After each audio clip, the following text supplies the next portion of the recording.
Aloha, dear listeners. Welcome back to our podcast, powered by the amazing team at Jetoff. AI bring the perfect blend of coffee and curiosity to fuel our conversations.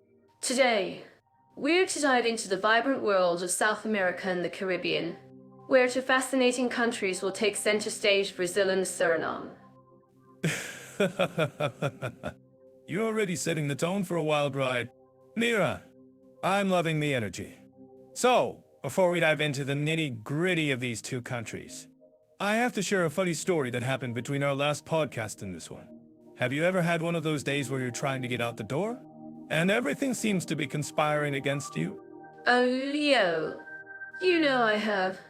I was trying to get to the airport on time for a flight to Rio, and I ended up spilling coffee all over my shirt, missing the bus, and then getting stuck in a traffic jam. I was about to give up, but then I realized that I was wearing a shirt with a big stain on it, and it looked like I was wearing an abstract art piece. That's amazing. Mira, I'm sure you turned that stain into a conversation starter with the people you met on your trip. But, in all seriousness, today we're going to talk about two countries that are often overlooked, but are definitely worth exploring. Brazil, the largest country in both South America and the Latin American region, is a melting pot of cultures, with over 190 million people calling it home. And then there's Suriname, a small country in the northern part of South America, with a population of just over 600. Zero people. That's right, Leo. And what I love about these two countries is that they offer a unique blend of cultures, languages, and landscapes, from the vibrant cities of Brazil to the lush rainforests of Suriname. There's something for everyone. And, of course, we'll be talking about the cuisine, which is a fusion of African, European, and indigenous influences. I'm already salivating about the food. But, in all seriousness, our listeners will love learning about the rich history, culture, and customs of these two countries. We'll be covering everything from the economy and cost of living to the education system and healthcare. And, for our listeners who are considering moving to one of these countries, we'll be sharing tips and advice on how to navigate the process. That's right, Leo. And, as always, we'll be sharing our personal experiences and anecdotes, so that our listeners can get a feel for what it's like to live in each country. So, stay tuned. Folks, it's going to be a wild ride, and we can't wait to share it with you.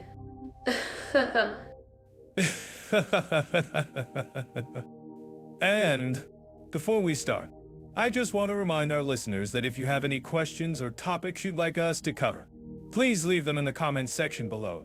We love hearing from you, and we'll do our best to answer your questions. Thanks, Leo. And don't forget to subscribe to our channel and hit the notification bell, so that you can stay up to date with all our latest episodes. And if you're new here, welcome to our podcast family. We're glad to have you along for the ride. And, finally, let's get started on our journey to Brazil and Suriname. It's going to be a fantastic adventure, and we can't wait to share it with you. Oh, Dive into the general safety and crime rates in Brazil and Suriname. I'm sure our listeners are curious about the differences between these two countries. Have you ever noticed how Brazil's vibrant cities and stunning beaches seem to hide a darker side, with high crime rates in some areas? yes. Brazil's crime statistics are indeed alarming. According to the Brazilian government's own data, the country has one of the highest murder rates in the world. But, as you said, Mira, it's not just about the numbers, it's about understanding the cultural context and why these crimes are happening. Exactly. And that's where Suriname comes in. With its small population and relatively low crime rate, Suriname is often seen as a safe haven in the region. But, as we all know, safety is not just about numbers, it's about the human experience. So, what do you think our listeners would say about the safety in Suriname? Have they ever felt safe walking around the capital city, Paramaribo? Interesting question. Mira, I think our listeners would say that Suriname's small size and close-knit communities make it a relatively safe place. But, as we all know, safety can be a complex issue, and there are always areas that are off limits. In fact, I've heard that some areas in Paramaribo have seen an increase in petty crime, such as pickpocketing and mugging. Oh, that's a good point, Leo. And I'm sure our listeners would agree that petty crime can be just as frustrating as more serious crimes. But what about the cultural factors that contribute to crime in Brazil? I mean, with its rich history and diverse population, Brazil has a unique cultural landscape that can sometimes lead to conflict. Yes, Brazil's cultural landscape is indeed complex, with its African, European, and indigenous influences. Brazil has a rich musical and artistic heritage, but also a history of social inequality and racism. This can sometimes lead to social unrest and crime. But, as we all know, Mira, crime is not just about the economy or social inequality, it's also about the human experience. Exactly. And that's where Suriname comes in. With its small population and relatively low crime rate, Suriname has a unique opportunity to create a safer and more just society. But, as we all know, creating a safer society is not just about the numbers, it's about the people and the culture. So what do you think our listeners would say about the government's efforts to tackle crime in Suriname? Good question. Mira, I think our listeners would say that the government in Suriname has made some progress in tackling crime, but there's still much work to be done. In fact, I've heard that the government has implemented some innovative programs to reduce crime, such as community policing and restorative justice. Oh, that's a great point, Leo. And I'm sure our listeners would agree that community policing and restorative justice are important steps towards creating a safer and more just society. But what about the role of tourism in shaping safety and crime in these countries? I mean, with the rise of tourism in Brazil and Suriname, there's a growing concern about the impact of tourism on local communities and the environment. Yes, tourism can indeed have a significant impact on local communities and the environment. In fact, I've heard that some tourists have been targeted by petty crime, such as pickpocketing and mugging. But, as we all know, Mira, tourism can also bring economic benefits and create jobs, which can help to reduce poverty and crime. Exactly. And that's where Suriname comes in. With its growing tourism industry, Suriname has a unique opportunity to create jobs and reduce poverty, while also promoting sustainable tourism practices that respect local communities and the environment. So, what do you think our listeners would say about the impact of tourism on safety and crime in Suriname? Good question. Mira, I think our listeners would say that tourism has had a positive impact on Suriname, creating jobs and promoting economic growth. But, as we all know, Mira, tourism can also bring challenges, such as overcrowding and environmental degradation. So I think that we can conquer that. So, it's essential to promote sustainable tourism practices that respect local communities and the environment. Ooh, that's a great point, Leo. And I'm sure our listeners would agree that sustainable tourism practices are essential for creating a safer and more just society. But what about the role of technology in shaping safety and crime in these countries? I mean, with the rise of social media and mobile devices, there's a growing concern about the impact of technology on crime and safety. Yes, technology can indeed have a significant impact on crime and safety. In fact, I've heard that some police departments in Suriname are using social media to engage with the public and prevent crime. But, as we all know, Mira, it's kind of like a thing. Technology can also be used by criminals to commit crimes, such as cybercrime and identity theft. Exactly. And that's where Brazil comes in. With its growing technology sector, Brazil has a unique opportunity to create jobs and promote economic growth, while also tackling crime and promoting safety. So what do you think our listeners would say about the impact of technology on safety and crime in Brazil? Good question. Mira, I think our listeners would say that technology has had a positive impact on Brazil, creating jobs and promoting economic growth. But, as we all know, Mira, technology can also bring challenges, such as cybercrime and identity theft. So, it's essential to promote responsible technology practices that respect individual rights and freedoms. Oh, that's a great point. Leo, and I'm sure our listeners would agree that responsible technology practices are essential for creating a safer and more just society. But what about the role of community engagement in shaping safety and crime in these countries? I mean, with the rise of community policing under restorative justice, there's a growing concern about the importance of community engagement in preventing crime and promoting safety. Yes, community engagement is indeed essential for preventing crime and promoting safety. In fact, I've heard that some community groups in Suriname are working with the police to prevent crime and promote safety. But, as we all know, Mira, community engagement requires a two-way dialogue between the community and the police, as well as a commitment to transparency and accountability. Exactly. And that's where Brazil comes in. With its rich cultural heritage and diverse population, Brazil has a unique opportunity to create a safer and more just society through community engagement. So, what do you think our listeners would say about the importance of community engagement in shaping safety and crime in Brazil? Good question. Mira, I think our listeners would say that community engagement is essential for creating a safer and more just society in Brazil. But, as we all know, it's kind of like, Mira, community engagement requires a commitment. I'm fascinated by Brazil's political landscape. Leo, with its vibrant culture and diverse population, it's no surprise that the country has a complex history of governance. From the iconic carnival celebrations to the passionate football matches, Brazil embodies the spirit of Latin America. But let's dive into the nitty-gritty of politics. What's your take on Brazil's stability? Brazil's politics is like a soap opera. Mira, with its colorful characters and dramatic plot twists, it's a wild ride. But seriously, Brazil has made significant strides in recent years, especially under the leadership of President Lula. The country has implemented various social programs to reduce poverty and inequality, which has had a positive impact on the population. However, as with any democracy, there are always challenges.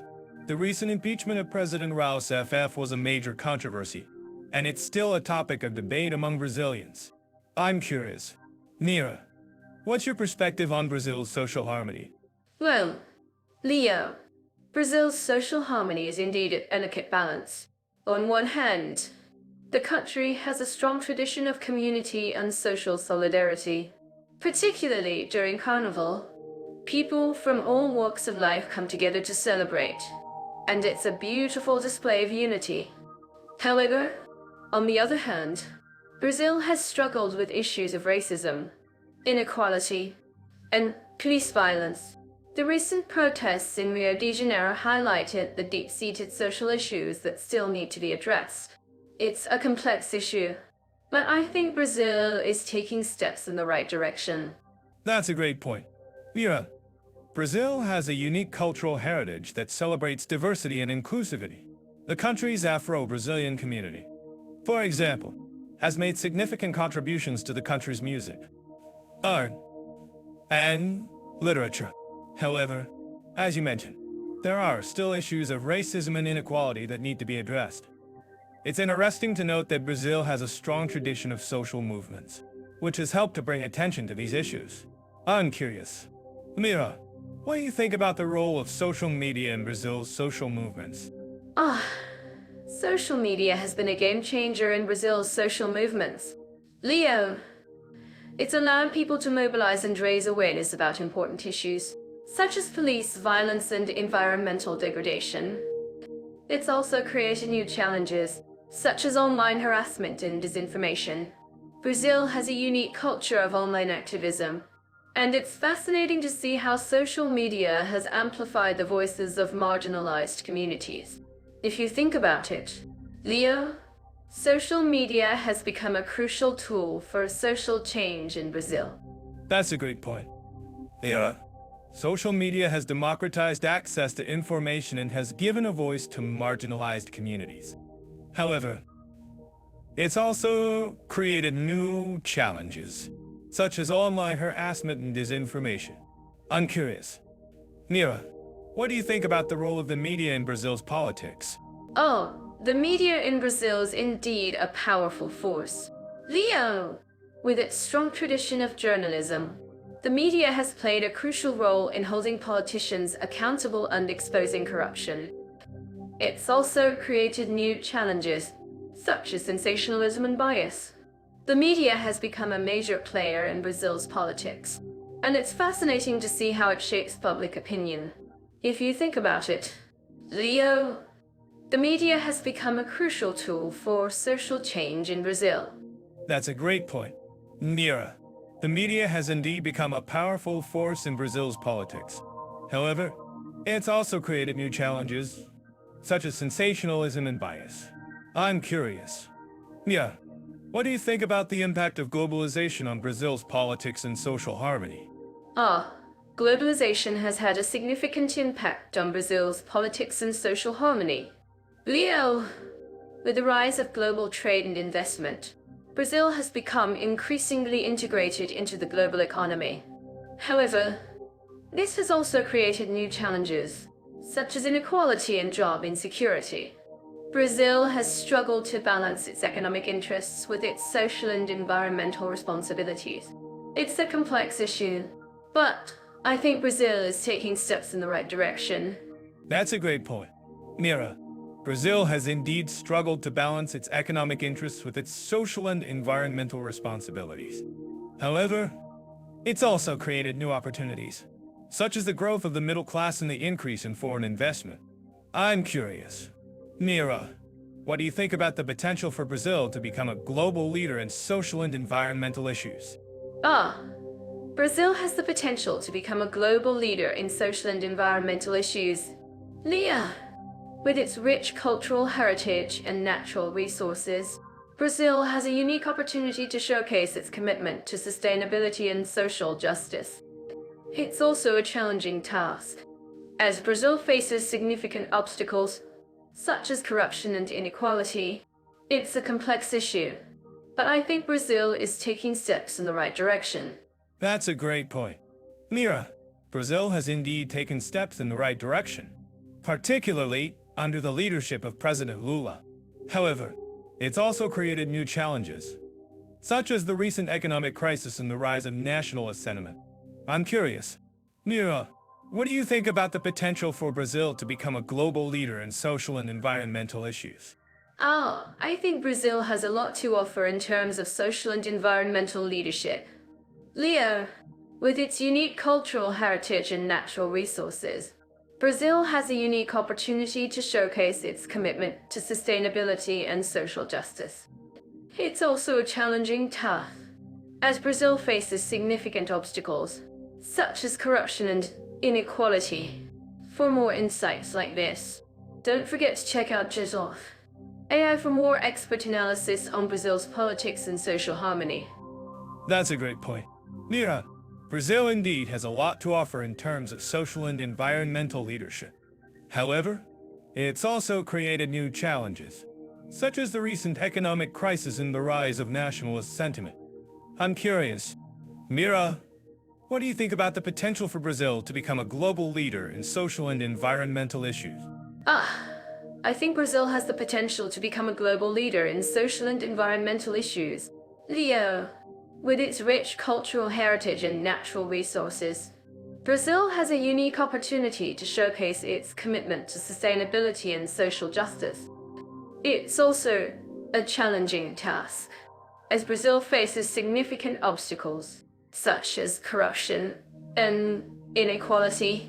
I'm actually curious about what our listeners think about this. Do you think Brazil has the potential to become a global leader in social and environmental issues? I I think Brazil has a lot to offer in terms of social and environmental leadership. Mira, however, it's also created new challenges, such as the recent economic crisis and the rise of nationalist sentiment. If you think this is wrong, please let us know in the comments what are your thoughts on Brazil's potential for global leadership. I'm sure many of you are wondering how Brazil's economy compares to Suriname's when it comes to cost of living. Let's dive right in and explore the numbers. That's right. Mia, both countries have their strengths and weaknesses when it comes to economic conditions. Brazil, being a larger country, has a more developed economy, but Suriname's smaller size has its advantages. Exactly. Brazil's economy is driven by its vast agricultural sector, mining industry, and services sector. But what about Suriname's economy? I'm curious. Leo, what makes it unique?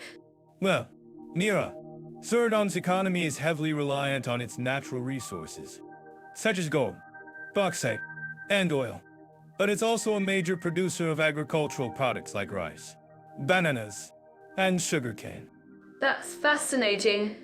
I've heard that Brazil has a strong job market. But what about Suriname? Do they have a similar job market? Actually, Mira, Suriname's job market is quite different. It's primarily driven by the government sector, with many jobs available in areas like education and healthcare. But the private sector is also growing, with many opportunities in industries like tourism and agriculture. I see. So, it seems that Suriname's economy is more dependent on the government sector, whereas Brazil's is more diversified. But what about the cost of living in these two countries? How does it compare? That's a great question. Mira, the cost of living in Suriname is generally lower than in Brazil, especially when it comes to housing and transportation. But, of course, prices can vary depending on the location and lifestyle. That's a great point. Leo, I've heard that Brazil has a strong culture of entrepreneurship. But what about Suriname? Do they have a similar spirit? Actually, Mira, Suriname has a growing entrepreneurial culture, with many young people starting their own businesses in areas like technology and innovation. Wow, that's impressive. I'm sure many of our listeners are curious about the cost of living in these two countries. Can you give us some examples of typical prices for everyday items? Of course. Mira, let's take housing. For example, in Suriname, you can find a one-bedroom apartment in the city center for around 500. So I think that we can conquer that.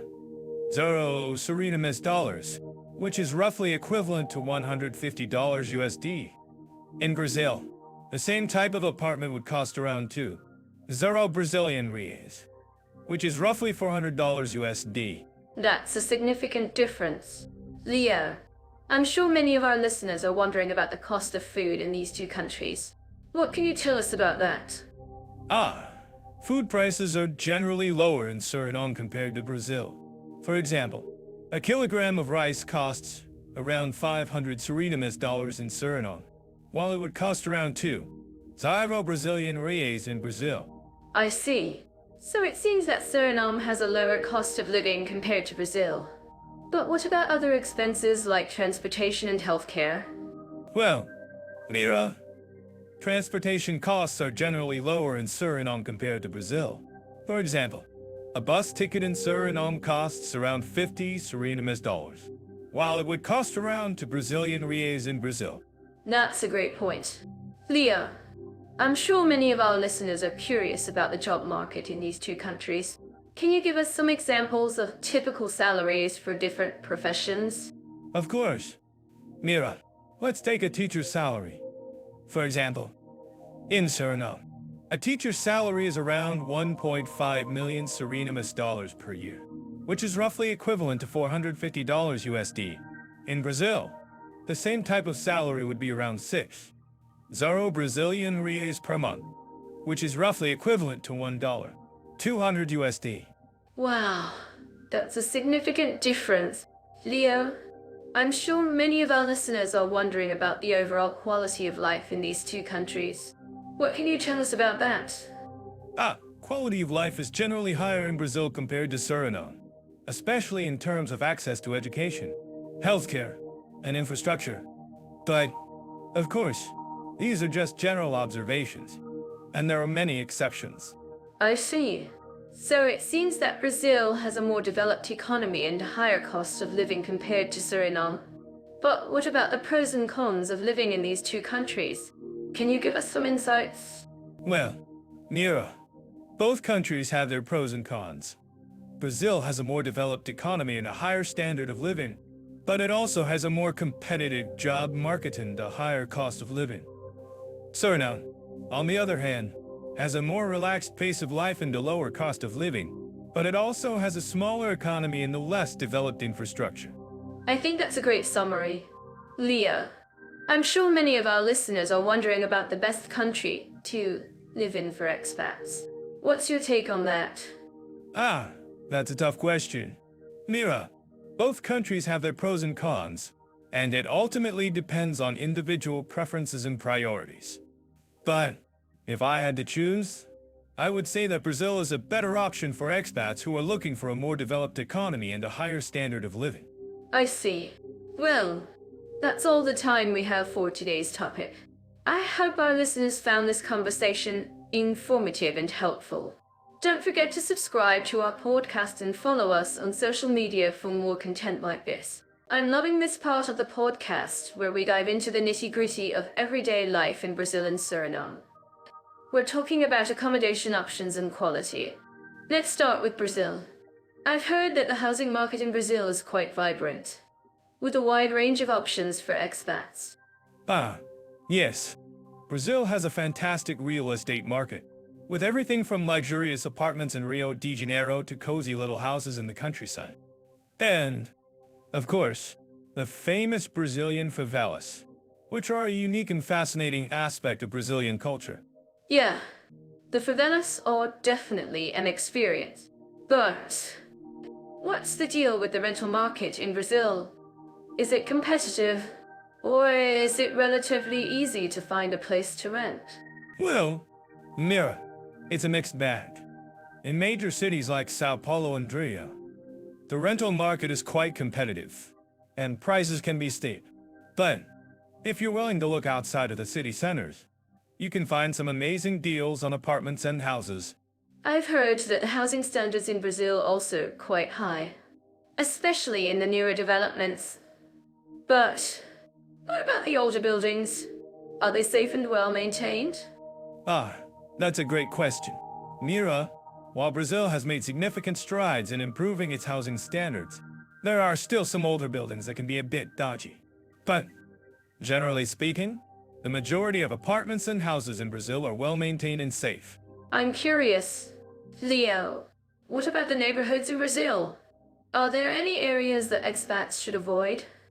Well, Mira, I think it's always a good idea to do some research before moving to a new neighborhood. Some areas in Brazil can be a bit rough around the edges, but overall, most neighborhoods are safe and welcoming. Okay, let's switch gears and talk about Suriname. I've heard that the housing market in Suriname is relatively small, but still offers some great options for expats. That's right. Mira, Suriname has a smaller real estate market compared to Brazil, but it's still a great place to find a home. And because it's a smaller market, prices can be relatively affordable. I've heard that the housing standards in Suriname are also quite high, especially in the newer developments. But what about the older buildings? Are they safe and well maintained? That's a great question. Mira, in Suriname, the majority of apartments and houses are well maintained and safe. But, as with any country, there are some older buildings that can be a bit dodgy. I'm curious. Leo, what about the neighborhoods in Suriname? Are there any areas that expats should avoid? Well, Mira, I think it's always a good idea to do some research before moving to a new neighborhood. Some areas in Suriname can be a bit rough around the edges, but overall, most neighborhoods are safe and welcoming. Okay, let's talk about the cost of living in both countries. How does the cost of rent compare between Brazil and Suriname? That's a great question. Mira, generally speaking, the cost of rent in Brazil is higher than in Suriname. But Of course, it depends on the location and type of accommodation. I see. And what about the quality of life in both countries? How do the two countries compare in terms of amenities and services? Well, Mira, both countries have their pros and cons. Brazil has a more developed infrastructure and a wider range of amenities. But Suriname has a more relaxed pace of life and a stronger sense of community. I'm curious. Leo, what about the language barrier in Suriname? How do expats adapt to the local language and culture? Ah, that's a great question. Mira, in Suriname, the local language is Suriname, but many people also speak English and Dutch. And, of course, there are many expats who speak the local language, so it's relatively easy to get by. Okay, let's wrap up this topic. I'm certain that our listeners living in Brazil and Suriname would agree with me that finding the right accommodation is a crucial aspect of the expat experience. Absolutely. Mira. And I think it's great that we've been able to give our listeners a glimpse into the accommodation options and quality in both countries.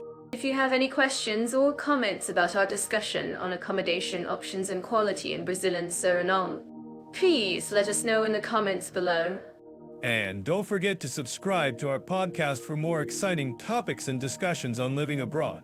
When we'll be discussing another aspect of life in Brazil and Suriname. Goodbye for now.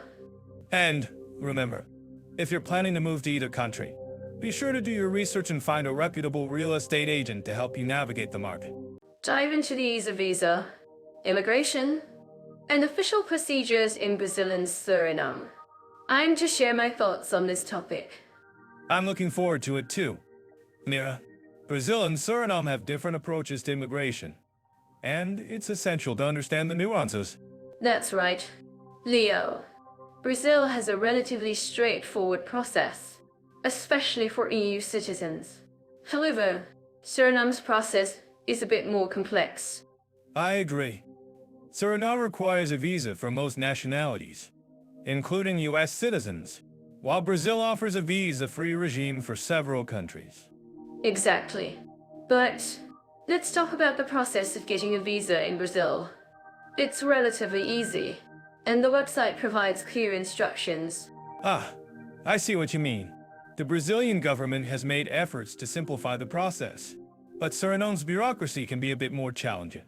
I'm curious. Leo, have you ever had to deal with the Suriname immigration authorities? Well, I've had my fair share of experiences with bureaucracy, but Suriname's process is unique. Let's just say it's an adventure. I'm sure our listeners would love to hear more about that. So, in Brazil, what are the typical requirements for a visa application? Good question. In Brazil, you typically need a valid passport, proof of income, and health insurance. That's right. And what about Suriname? What are the requirements for a visa application?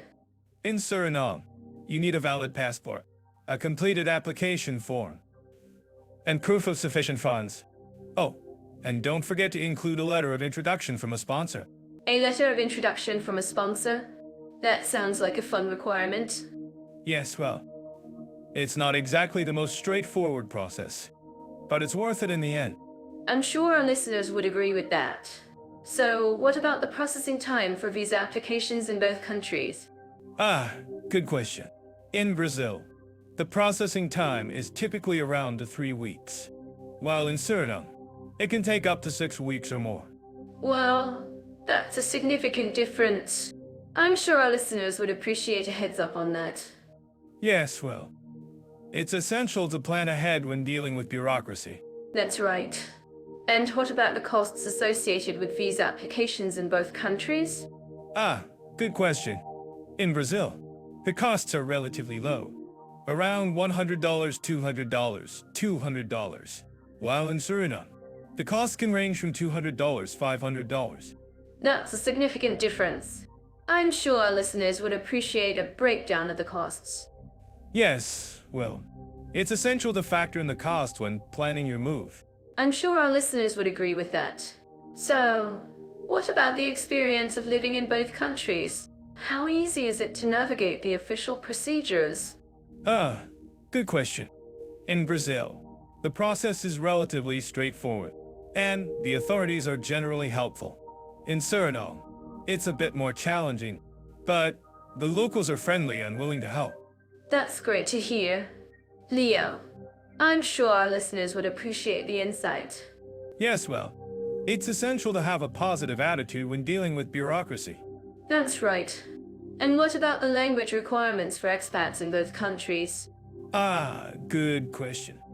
In Brazil, Portuguese is the official language, while in Suriname, Dutch is the official language. But many people speak Tuango, a local Creole language. That's fascinating. I'm sure our listeners would appreciate the linguistic diversity. Yes, well, it's essential to learn the local language when living abroad.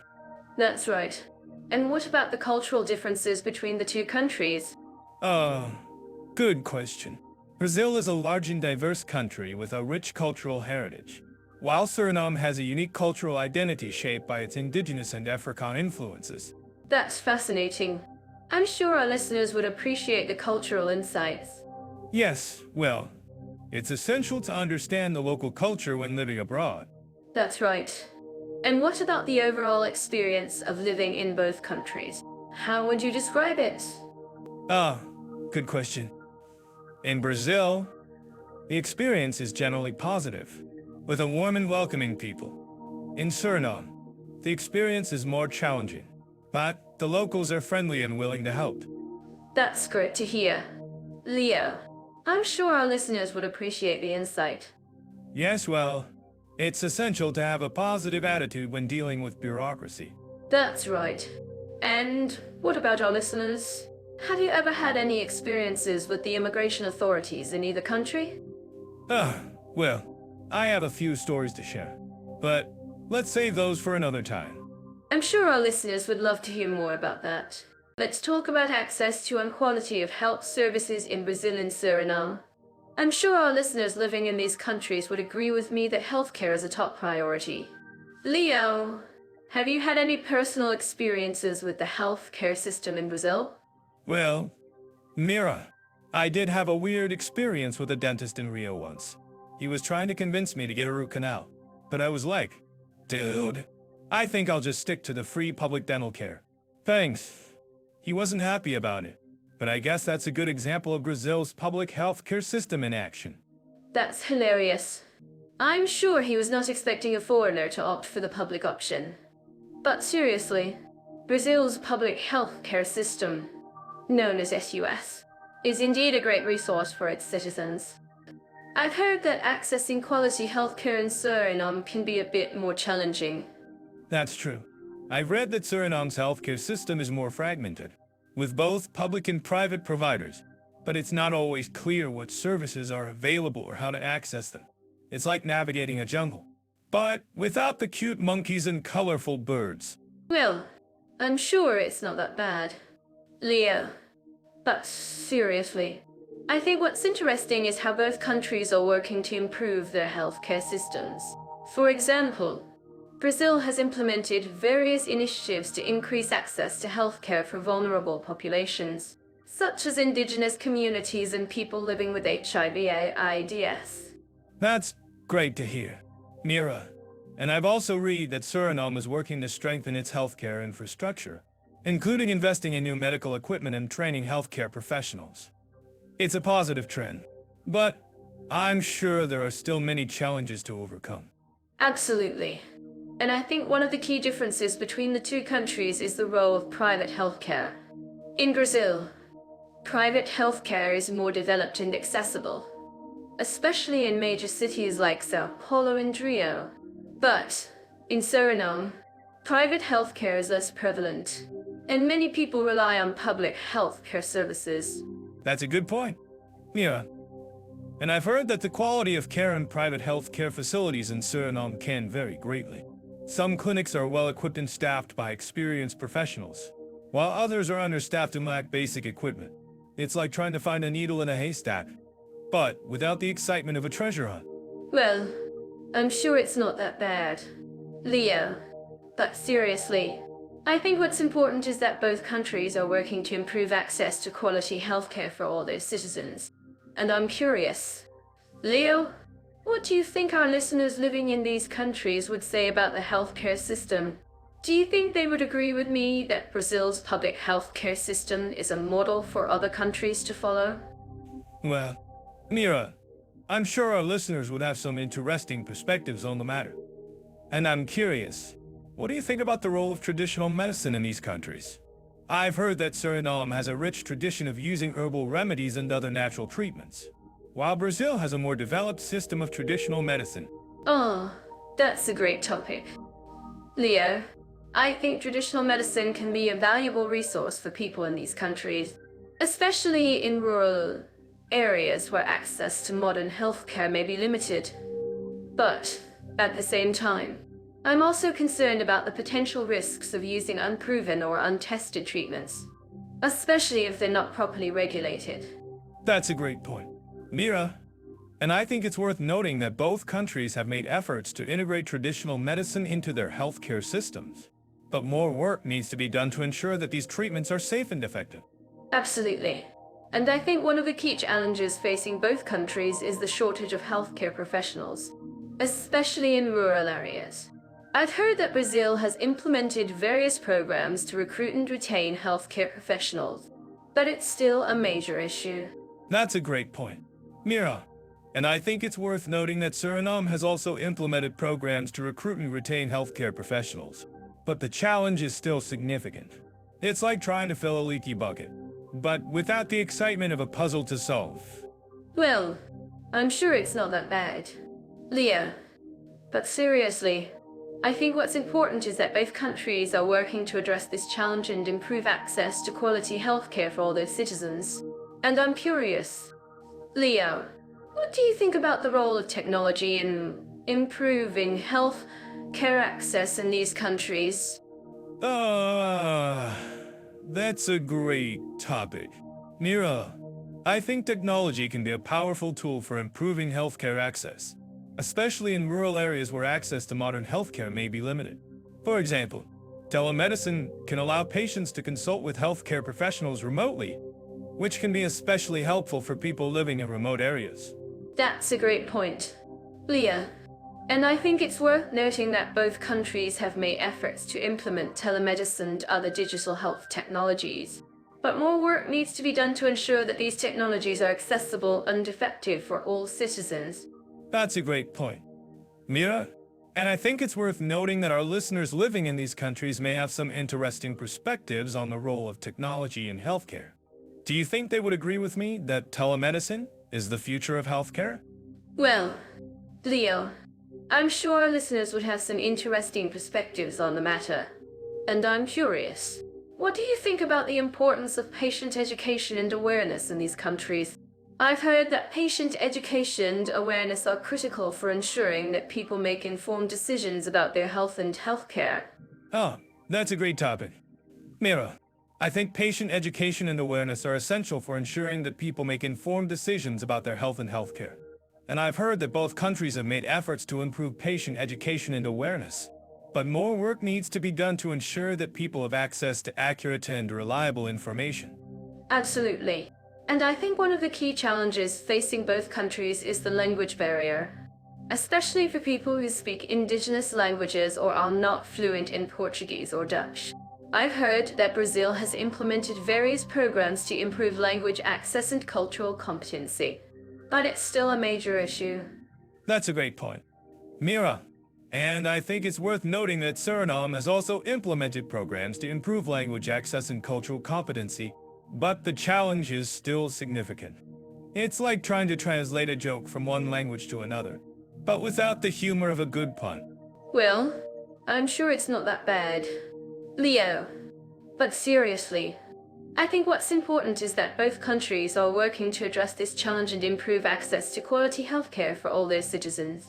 And I'm curious, Leo, what do you think about the importance of cultural competency in healthcare? That... Hey, let's talk about transportation, infrastructure, and convenience in Brazil and Suriname. I bet our listeners in these countries relate to the crazy traffic situations we're about to discuss. That's right. Both countries have their unique challenges.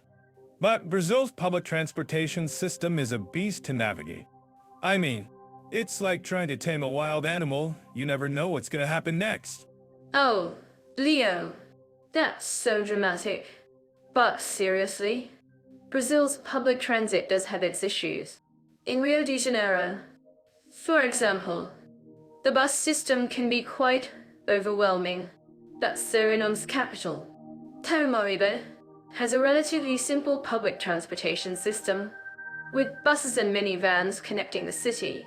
Ah, but have you seen the roads in Suriname? They're like a roller coaster ride.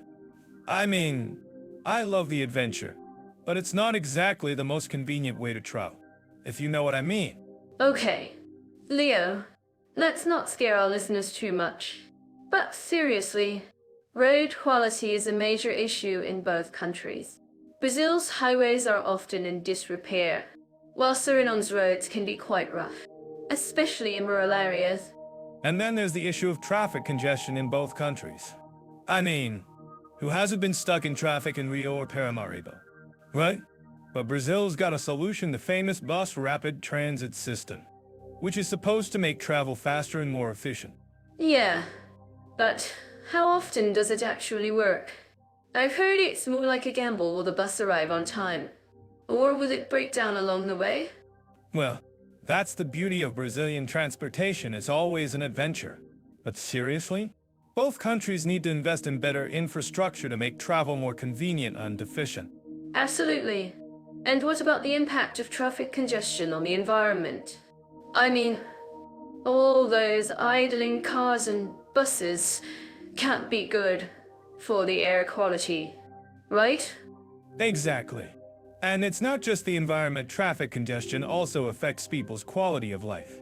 I mean, who wants to spend hours stuck in traffic when they could be enjoying the beautiful scenery of Suriname or the vibrant culture of Brazil? I think we can all agree on that. But let's talk about the positives. What are some of the best transportation hacks for travelers in Brazil and Suriname? Well, in Suriname, I've heard that the best way to get around is to use the collective or shared minivan service that's affordable and convenient. And in Brazil, I've heard that the best way to avoid traffic is to use the bike share program in cities like Rio and Sao Paulo. Great tip. Leo, and what about for our listeners who are planning to visit these countries? What advice would you give them? Well, my advice would be to be patient and flexible. Travel in Brazil and Suriname can be unpredictable, but it's also incredibly rewarding. And always research your transportation options in advance to avoid any last-minute stress. And don't forget to bring your sense of humor. You never know when you'll need it on a Brazilian or Surinamese bus. That's right, Mira. And remember, if you've got any tips or advice for our listeners, please share them in the comments below. Absolutely. And finally, let's talk about the transportation infrastructure in both countries. What are some of the most impressive projects that are underway? Well, in Suriname, I've heard that the government is planning to build a new highway system to connect the capital to other major cities. And in Brazil, I've heard that the government is investing in a major public transportation overhaul in cities like Rio and Sao Paulo. That sounds like great progress, but let's not get ahead of ourselves. We still have a lot of work to do to make transportation in both countries more convenient and efficient. Absolutely. Mira, but I have faith that with the right investment and planning, we can create a transportation system that's worthy of these incredible countries. And just public transportation, infrastructure and convenience in Brazil and Suriname. Thanks for joining us, everyone. And don't forget to subscribe to our podcast for more exciting topics and discussions. So, let's talk about Brazil and Suriname, two countries with rich cultural heritages. I'm curious. Leo, what do you think is the biggest language barrier in Brazil? Well, Mira, I think it's the regional dialects. You have the distinct accents and vocabularies in different regions, like the Northeast and the South. It can be challenging for foreigners to communicate effectively. That's a great point. Leo, and in Suriname, what do you think is the biggest language barrier? I'd say it's the combination of Dutch, Suriname and English. It's not uncommon for people to speak multiple languages, but it can still create communication challenges, especially for those who are not familiar with the local dialects. I'm certain that our listeners living in Brazil would agree with me that the regional dialects can be quite complex. But in Suriname, do you think the language barrier is more of a cultural challenge than a linguistic one? Absolutely. Mira, in Suriname, the language barrier is often a cultural one. People may speak the same language, but they may have different cultural backgrounds and customs that can create communication challenges. That's fascinating. And I think it's also worth noting that both countries have a strong emphasis on communication and community. In Brazil, it's not uncommon for people to engage in lively debates and discussions. And in Suriname, community gatherings and festivals are an integral part of the culture. Exactly. Mira. And I think that's one of the things that makes communication in these countries so unique. People are often more open to sharing their perspectives and engaging in discussions, which can actually help to break down language barriers. I'm actually curious about what our listeners think about this. Do you think that the language barrier is a significant challenge in these countries? Or do you think that it's often overcome by the warmth and hospitality of the people? Well, I think it's a little bit of both. Mira, but I do think that the language barrier can be overcome with the right attitude and approach. And I'm curious, Mira, have you ever had any experiences with language barriers in your travels? Oh, yes. Leo, I once got lost in a market in Brazil, and I had to use hand gestures to communicate with the vendors. But they were so patient and helpful that I was able to eventually find my way. That's amazing, Mira, and I'm sure that our listeners can relate to that experience. But I'm also curious, Mira, have you ever encountered any language barriers in your daily life, outside of traveling? Well, Leo, I have to admit that I had my fair share of misunderstandings in Brazil. But I think that's just part of the learning process. And it's actually helped me to become a more effective communicator. That's great, Mira. And I think that's one of the things that makes communication in these countries so rewarding. It's not just about speaking the language, but also about understanding the culture and the people. I completely agree. And I think that's why it's so important to approach language barriers with an open mind and a sense of humor.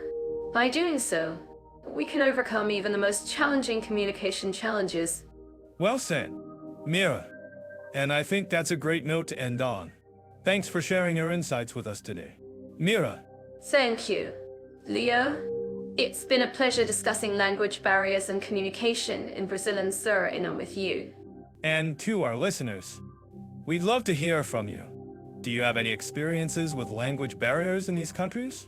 Share your stories with us in the comments below. And don't forget to subscribe to our channel for more content on language and culture. We'll be back soon with another exciting episode. Thanks for tuning in, everyone. Until next time, stay curious and keep communicating. To the fascinating world of cultural diversity and tolerance in Brazil and Suriname. Both countries have a rich history of immigration and have been shaped by various cultures. In Brazil, you can find a unique blend of European, African, and indigenous influences, which is reflected in its music, dance, and cuisine. That's absolutely right, Mira. And what's interesting is that Brazil's cultural diversity is not just limited to its indigenous and African roots, but also its European heritage, particularly from Portugal. You can see this in the country's architecture, art, and literature. Yes, and it's not just about the history, but also the present. Brazil is a country that celebrates its differences, and you can see this in its vibrant festivals and events, such as Carnival and Festa do Divino Espírito Santo. Carnival is a highlight of the year, isn't it? The colors, the music, the dancing. It's a true celebration of life and culture. And what's impressive is that Suriname, a small country in South America, also has a rich cultural heritage, with influences from Africa, Asia, and Europe. Exactly. Suriname's cultural diversity is a result of its history as a Dutch colony, which brought in various cultures from around the world.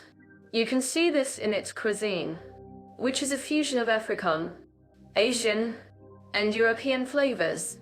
That's fascinating. Mira, and what's interesting is that both countries have a strong sense of community and social cohesion, despite their cultural differences. In Brazil, for example, you can see this in the way people come together to celebrate festivals and events. Yes, and it's not just about the big festivals, but also the smaller community events, such as street parties and block parties. In Suriname, you can see this in the way people from different cultural backgrounds come together to celebrate their commonalities. Ah, that's so true. Mira, and I think what's also important to note is that both countries have made efforts to promote cultural diversity and tolerance through initiatives such as language and cultural education programs. Exactly. And it's not just about education, but also about promoting dialogue and understanding between different cultural groups. In Brazil, for example, there are programs that bring together people from different cultural backgrounds to share their experiences and perspectives. That's a great point, Mira. And I think it's also worth noting that both countries have a strong sense of resilience and adaptability, which has helped them to navigate the challenges of cultural diversity and tolerance. Yes, and it's not just about resilience, but also about creativity and innovation. In Suriname, for example, you can see this in the way people have adapted traditional cultural practices to fit modern needs and circumstances. Ah, that's so true, Mira. And I think what's also important to note is that both countries have a strong sense of pride and identity, which is rooted in their cultural heritage. Exactly. And it's not just about national pride, but also about community pride. In Brazil, for example, you can see this in the way people come together to celebrate their local culture and traditions. Ah, that's so true, Mira. And I think what's also important to note is that both countries have a strong sense of humor and creativity, which is reflected in their art, music, and literature. Yes, and it's not just about creativity, but also about playfulness and wit. In Suriname, for example, you can see this in the way people use humor and satire to comment on social issues. Ah, that's so true, Mira. And I think what's also important to note is that both countries have a strong sense of community and social responsibility, which is reflected in their efforts to promote cultural diversity and tolerance. Exactly. And it's not just about community, but also about social justice. In Brazil, for example, you can see this in the way people come together to advocate for the rights of marginalized communities. Ah, that's so true, Mira. And I think what's also important to note is that both countries have a strong sense of history and tradition, which is reflected in their cultural practices and customs. Yes, and it's not just about history, but also about storytelling and oral tradition. In Suriname, for example, you can see this in the way people share stories and legends that have been passed down through generations. Ah, that's so true, Mira. And I think what's also important to note is that both countries have a strong sense of diversity and inclusivity, which is reflected in their efforts to promote cultural exchange and understanding. Exactly. And it's not just about diversity, but also about inclusivity. In Brazil, for example, you can see this in the way people from different cultural backgrounds come together to celebrate their differences. Ah, that's so true, Mira. And I think what's also important to note is that both countries have a strong sense of creativity and innovation, which is reflected in their art, music, and literature. Yes, and it's not just about creativity, but also about entrepreneurship and economic development. In Suriname, for example, you can see this in the way people are using their cultural heritage to develop new business opportunities. Ah, that's so true, Mira. And I think what's also important to note is that both countries have a strong sense of community and social cohesion, which is reflected in their efforts to promote cultural diversity and tolerance. Exactly. And it's not just about community, but also about social justice. In Brazil, for example, you can see this in the way people come together to advocate for the rights of marginalized communities. Ah, that's so true. Mira, and I think what's also important to note is that both countries have a strong sense of history and tradition, which is reflected in their cultural practices and customs. Yes, and it's not just about history, but also about storytelling and oral tradition. In Suriname, for example, you can see this in the way people share stories and legends that have been passed down through generations. Ah, that's so true. Mira, and I think what's also important to note is that both countries have a strong sense of diversity and inclusivity, which is reflected in their efforts to promote cultural exchange and understanding. Exactly.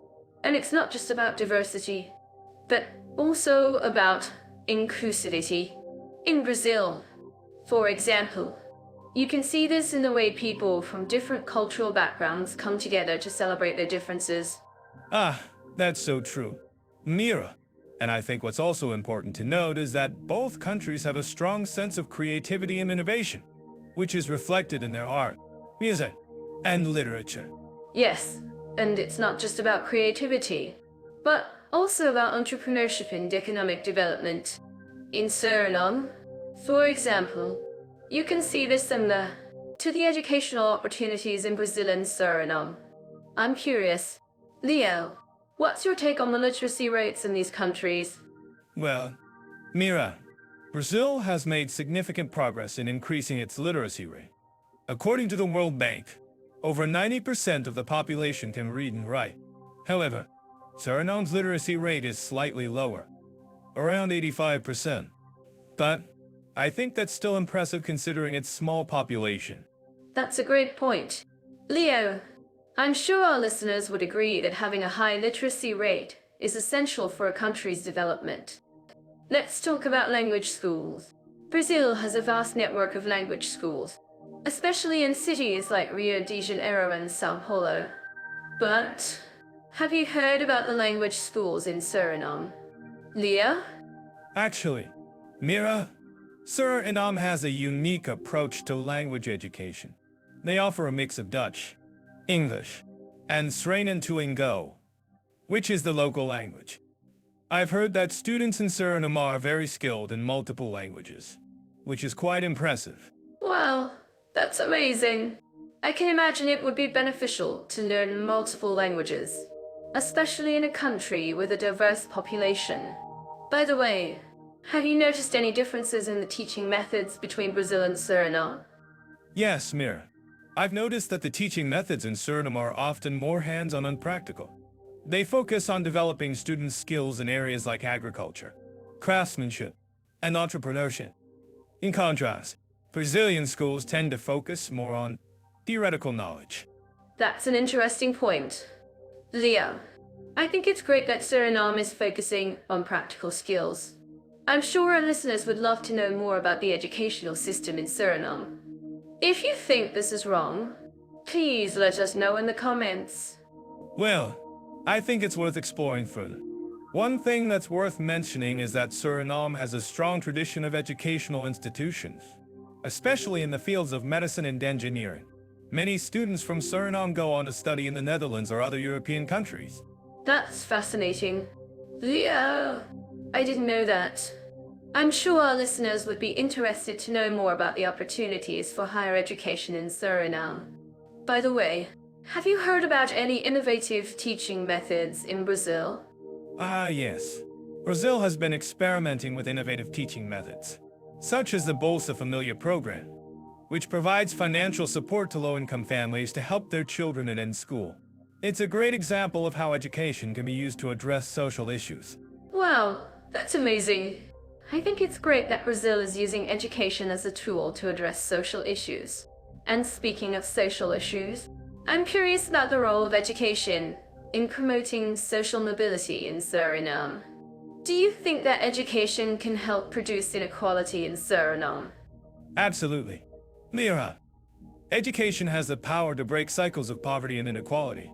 In Suriname, education is seen as a key driver of social mobility, and the government has implemented policies to increase access to education, especially for disadvantaged groups.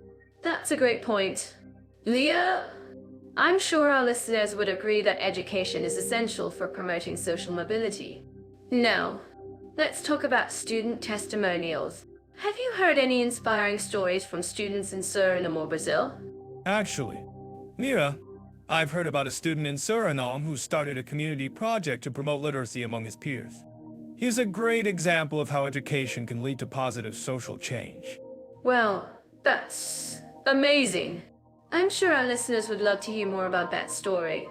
If you're interested, we can do a follow-up episode on student testimonials from Suriname and Brazil.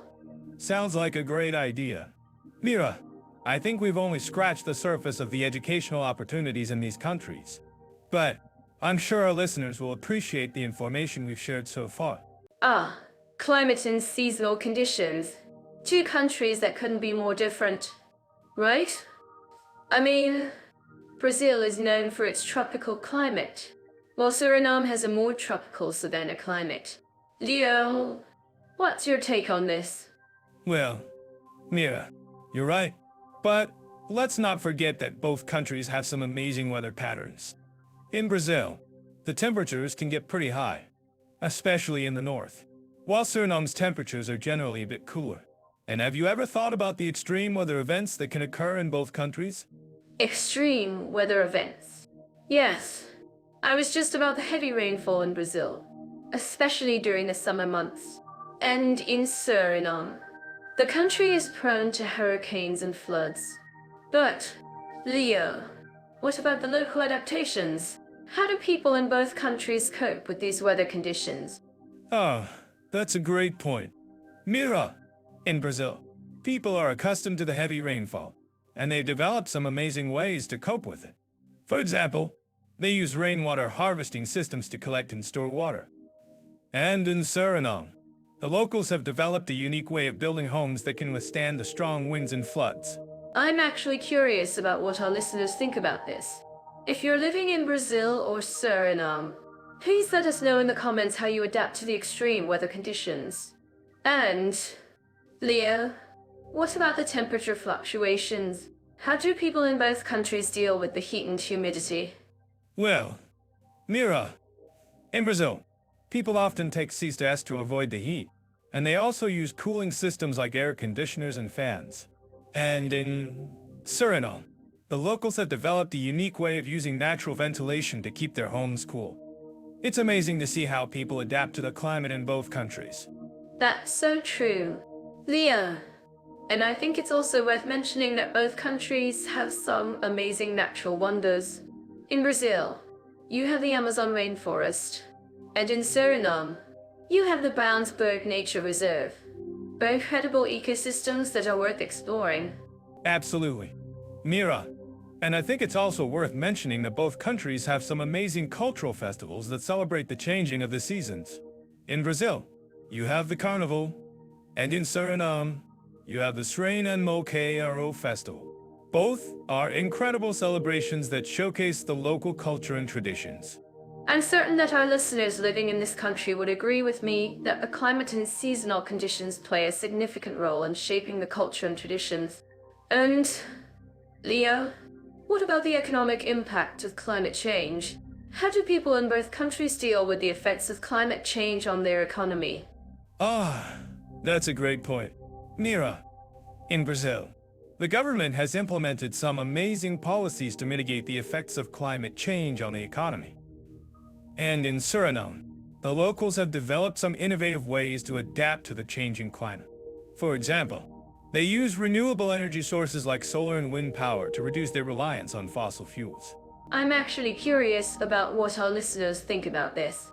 If you are living in Brazil or Suriname, please let us know in the comments how you think the government can better support the local economy in adapting to climate change. And, Leo, what about the role of technology in mitigating the effects of climate change? Well, Mira, technology is playing a huge role in helping both countries adapt to climate change. For example, in Brazil, there are some amazing apps that help people track the weather and plan their daily activities accordingly. And in Suriname, the government is using drones to monitor the effects of climate change on the environment. That's so cool. Leo, And I think it's also worth mentioning that both countries have some amazing ecotourism initiatives that showcase the local culture and traditions while also promoting sustainable tourism practices. Absolutely. Mira. And I think it's also worth mentioning that both countries have some amazing natural wonders that are worth exploring.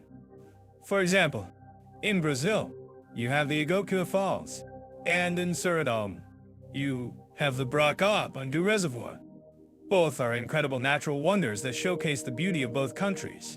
I'm certain that our listeners would agree with me that the climate and seasonal conditions play a significant role in shaping the culture, traditions, and economy of both countries. And Leo, what about the final thoughts on climate and seasonal conditions in Brazil and Suriname? Well, Mira, I think it's clear that both countries have some amazing climate and seasonal conditions that shape the culture and traditions. And I think it's also worth mentioning that both countries have some amazing natural wonders and ecotourism initiatives that showcase the local culture and traditions while also promoting sustainable tourism practices. That's so true. And I think it's also worth mentioning that both countries have some amazing cultural festivals that celebrate the changing of the seasons. In Brazil, you have the Carnival, and in Suriname, you have the Suriname Festival. Both are incredible celebrations that showcase the local culture and traditions. Absolutely. Mira. And I think it's also worth mentioning that both countries have some amazing local adaptations that help people cope with the extreme weather conditions.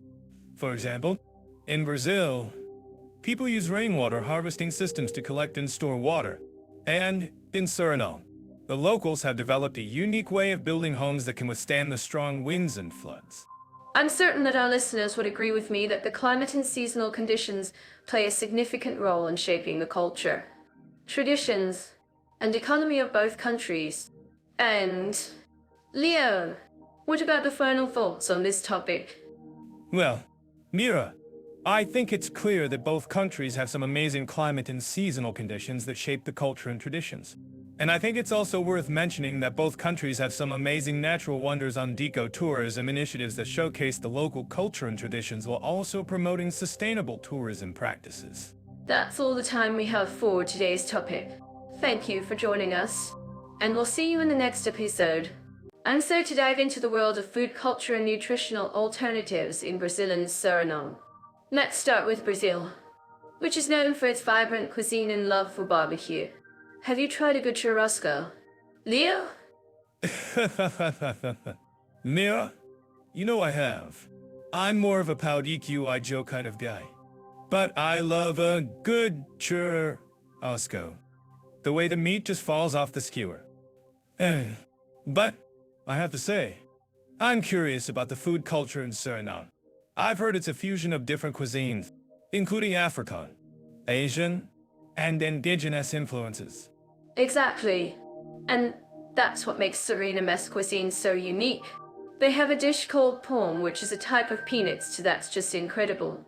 I'm actually curious about what our listeners think about the use of peanuts in Suriname's cuisine. Do you think it's a clever way to incorporate protein into meals? Oh, definitely. I mean, peanuts are a great source of protein, and they're so versatile. But I have to ask, Mira, have you ever tried Dave Tanya in Suriname? It's a type of cornmeal porridge that's just delicious. Leo, you're always trying to outdo me with your food knowledge.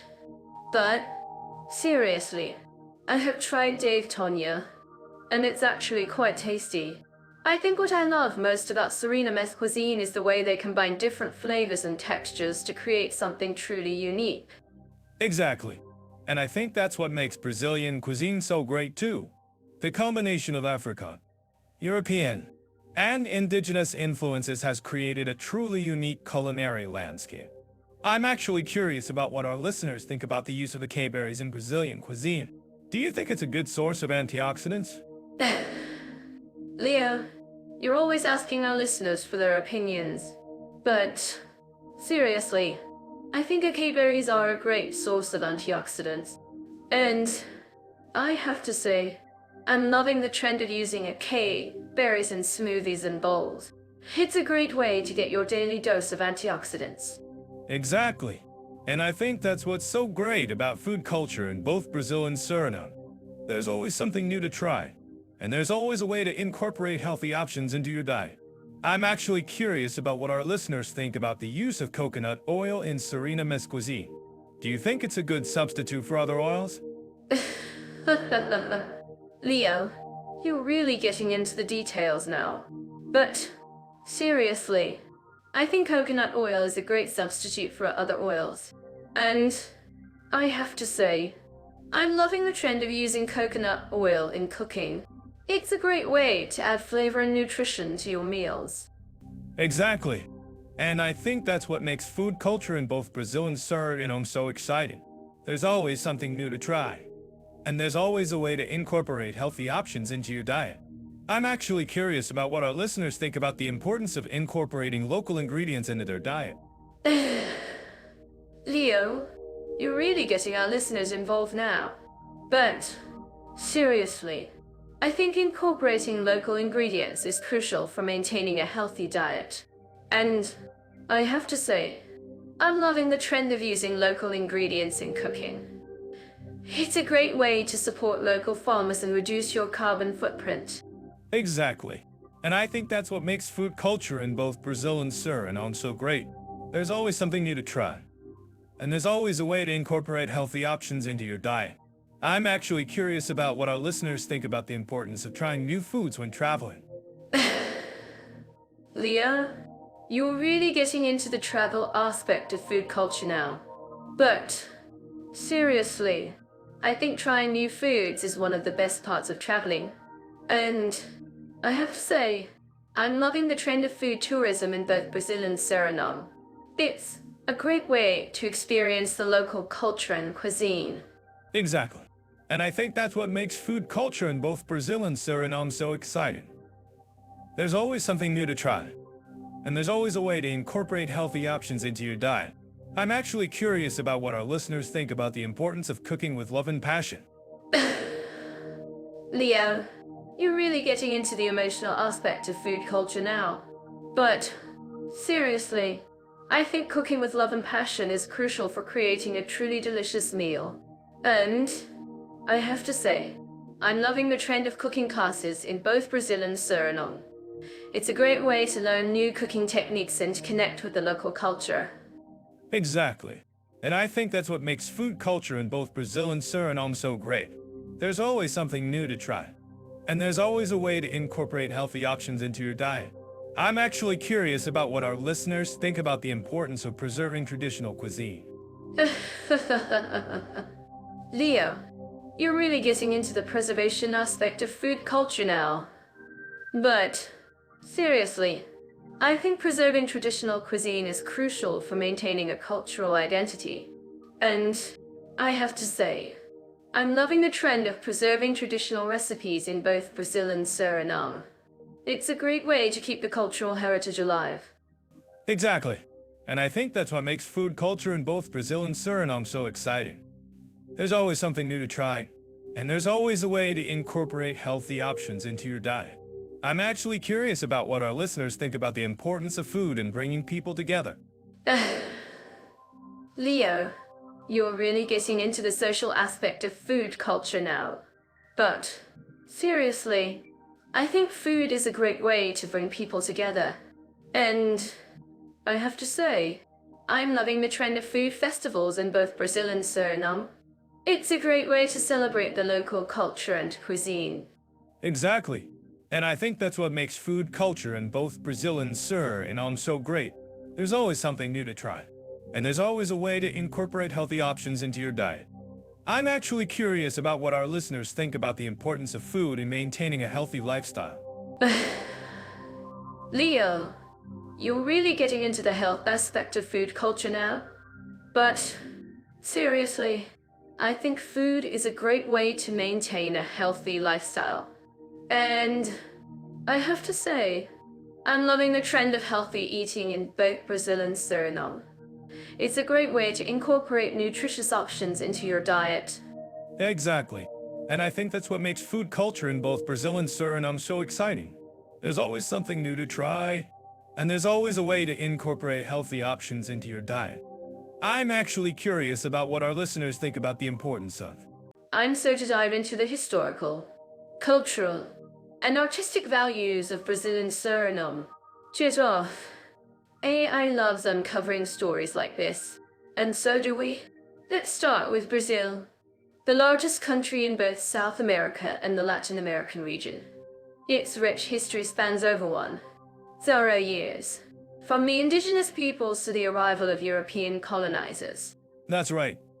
Mira, Brazil is home to some of the most incredible ancient ruins, like the Samba Quiz, which date back to around 1000 BC.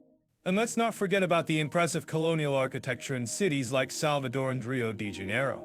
Absolutely.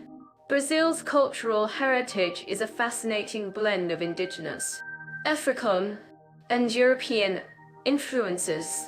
From the Afro-Brazilian traditions of can-do and bila to the vibrant carnival celebrations, there's always something to experience. And speaking of carnival, have you ever seen the incredible costumes and floats in Rio's Carnival Parade? It's a true spectacle. But Brazil's cultural scene extends far beyond the carnival celebrations.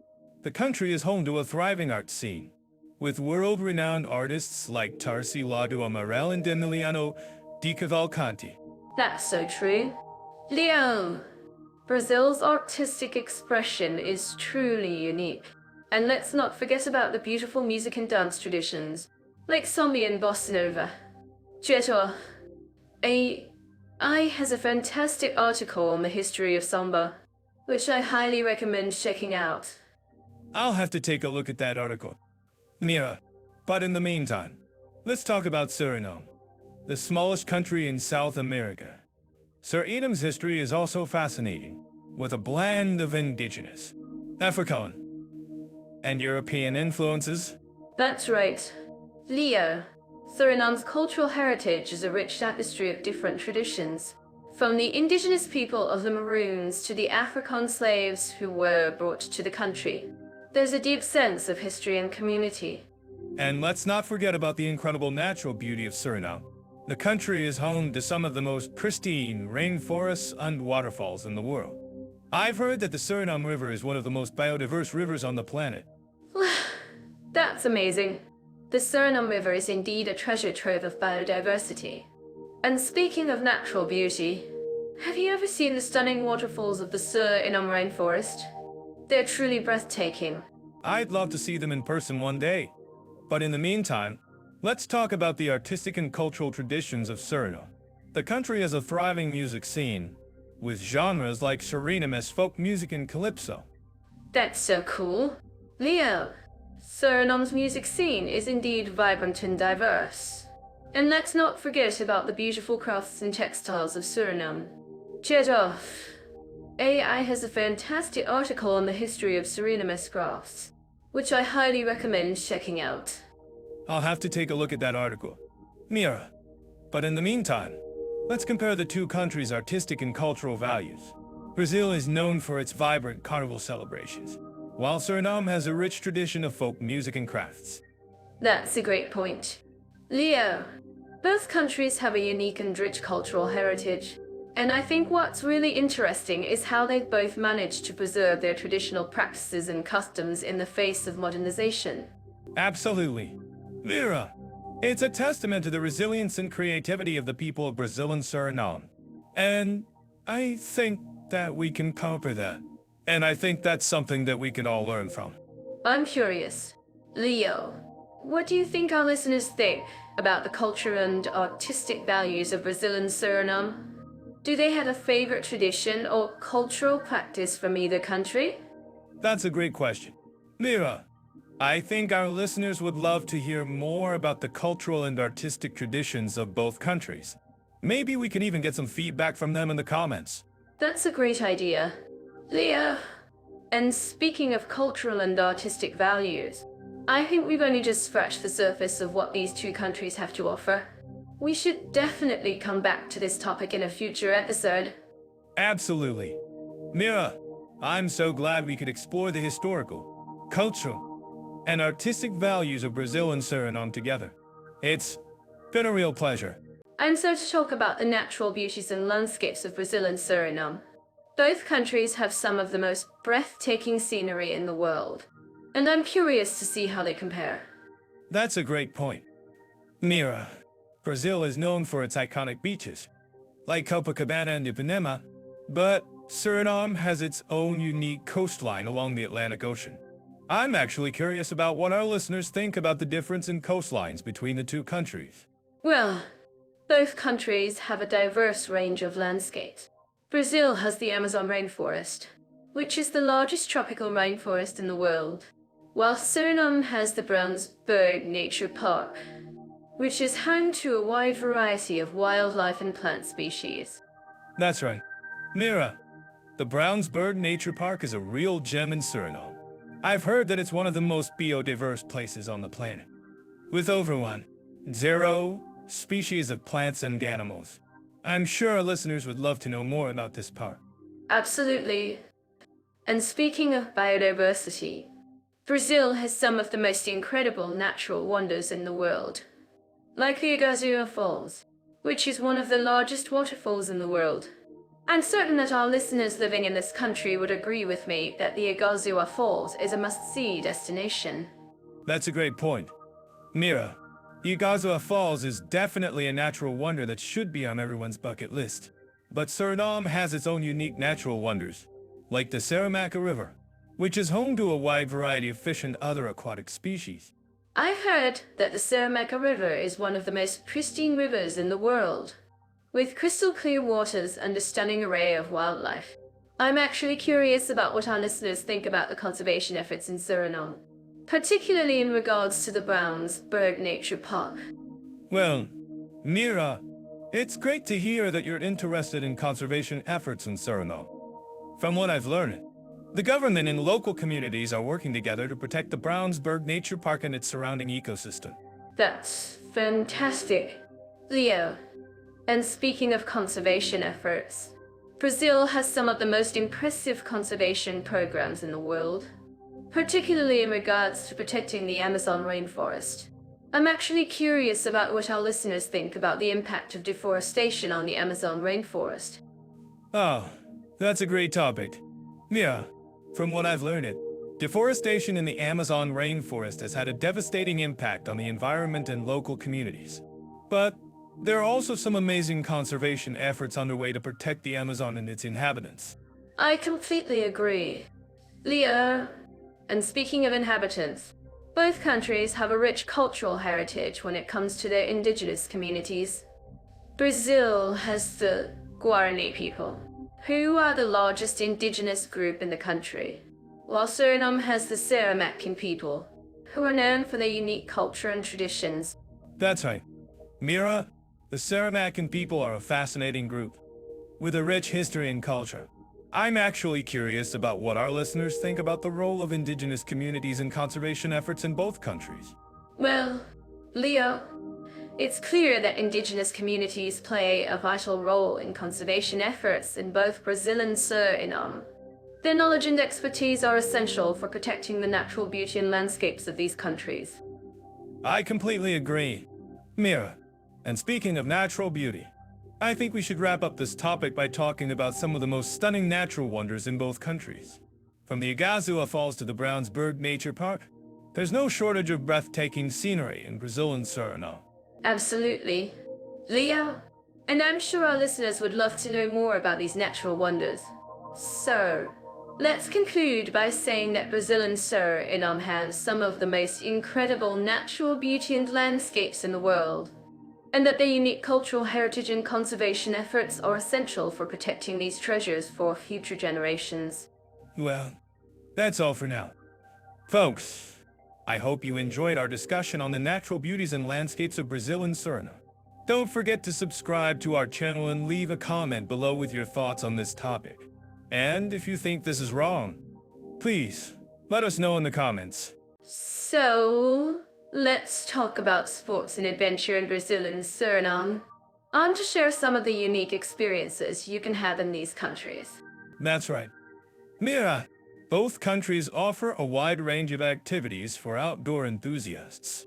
In Brazil, for example, you can hike in the Amazon rainforest or go surfing in the southeastern states. Exactly. And in Suriname, you could explore the Mara-Wijney River or hike through the Brownsburg Nature Park. But what I find really interesting is the cultural aspect of sports in both countries. Ah, yes. In Brazil, the national sport is football, or soccer, as we call it in English. And in Suriname, it's also football, but with a unique twist, they have a strong emphasis on indigenous games like Dambi and Tata. That's right. And I'm curious. Leo, have you ever tried playing Demby? Well, I've tried to learn, but let's just say I'm not quite ready for the World Dambi Championships yet. I'm sure our listeners would love to see a video of you trying to play Demby. But, in all seriousness, the cultural significance of sports in both countries is fascinating. Absolutely. And it's not just about the sports themselves, but also the community and camaraderie that comes with them. In Suriname, for example, you often see people playing football together in the streets or parks. That's so true. And in Brazil, you'll find similar scenes, especially during carnival celebrations. But what I think is really unique about both countries is the emphasis on adventure and exploration. Ah, yes. Brazil has some of the most beautiful beaches in the world, and Suriname has its own unique wildlife and ecosystems. And let's not forget about the hiking and trekking opportunities in both countries. Exactly. And I think it's worth noting that both countries are also very welcoming to tourists and adventurers. I've met so many people who have had amazing experiences exploring the outdoors in both Brazil and Suriname. That's great to hear. Mira, and I think it's also worth mentioning that both countries have a strong focus on sustainability and environmental conservation. Absolutely. And I'm sure our listeners would agree that it's essential to preserve the natural beauty of both countries for future generations. Well, I'm curious. Mira, have you ever gone on a hike or expedition in either Brazil or Suriname? I have. I went on a hike in the Amazon rainforest in Brazil and it was an incredible experience. I got to see so many unique plants and animals, and even got to try some traditional indigenous foods. Wow, that sounds amazing. I'm sure our listeners would love to hear more about your experience. Maybe we can even get you to share some of your favorite hiking spots in both countries. Well, I'd be happy to share some of my favorite spots, but I'm sure our listeners would also have some great recommendations. That's true. And I'm sure our listeners would love to hear about your favorite sports and activities in both countries. Maybe we can even get some feedback from them in the comments section. Absolutely. And I think it's worth noting that both countries have a strong focus on community and social responsibility, which is reflected in their approach to sports and adventure. Well, I think that's a great note to end on. Mira, thanks for sharing your insights and experiences with us today. Thanks, Leo. And to our listeners, don't forget to share your own experiences and recommendations in the comments section.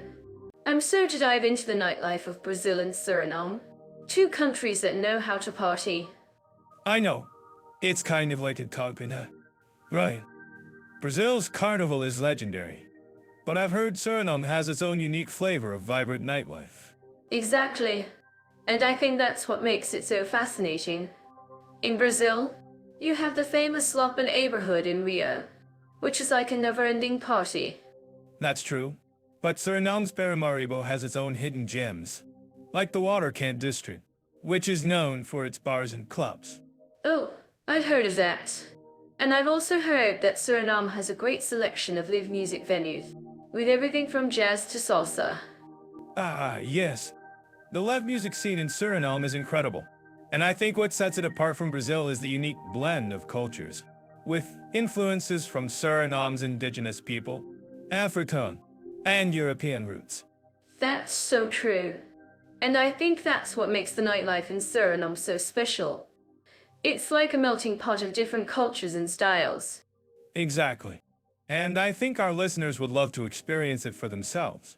So, if you're living in Suriname or Brazil, what do you think about the nightlife in your country? I'm certain that our listeners living in Brazil would agree with me that the carnival is one of the most ed parties on the planet. Well, I think our listeners in Suriname would disagree, but in a good way. They'd say that their country has its own unique charm and energy. That's so true. And I think that's what makes it so great.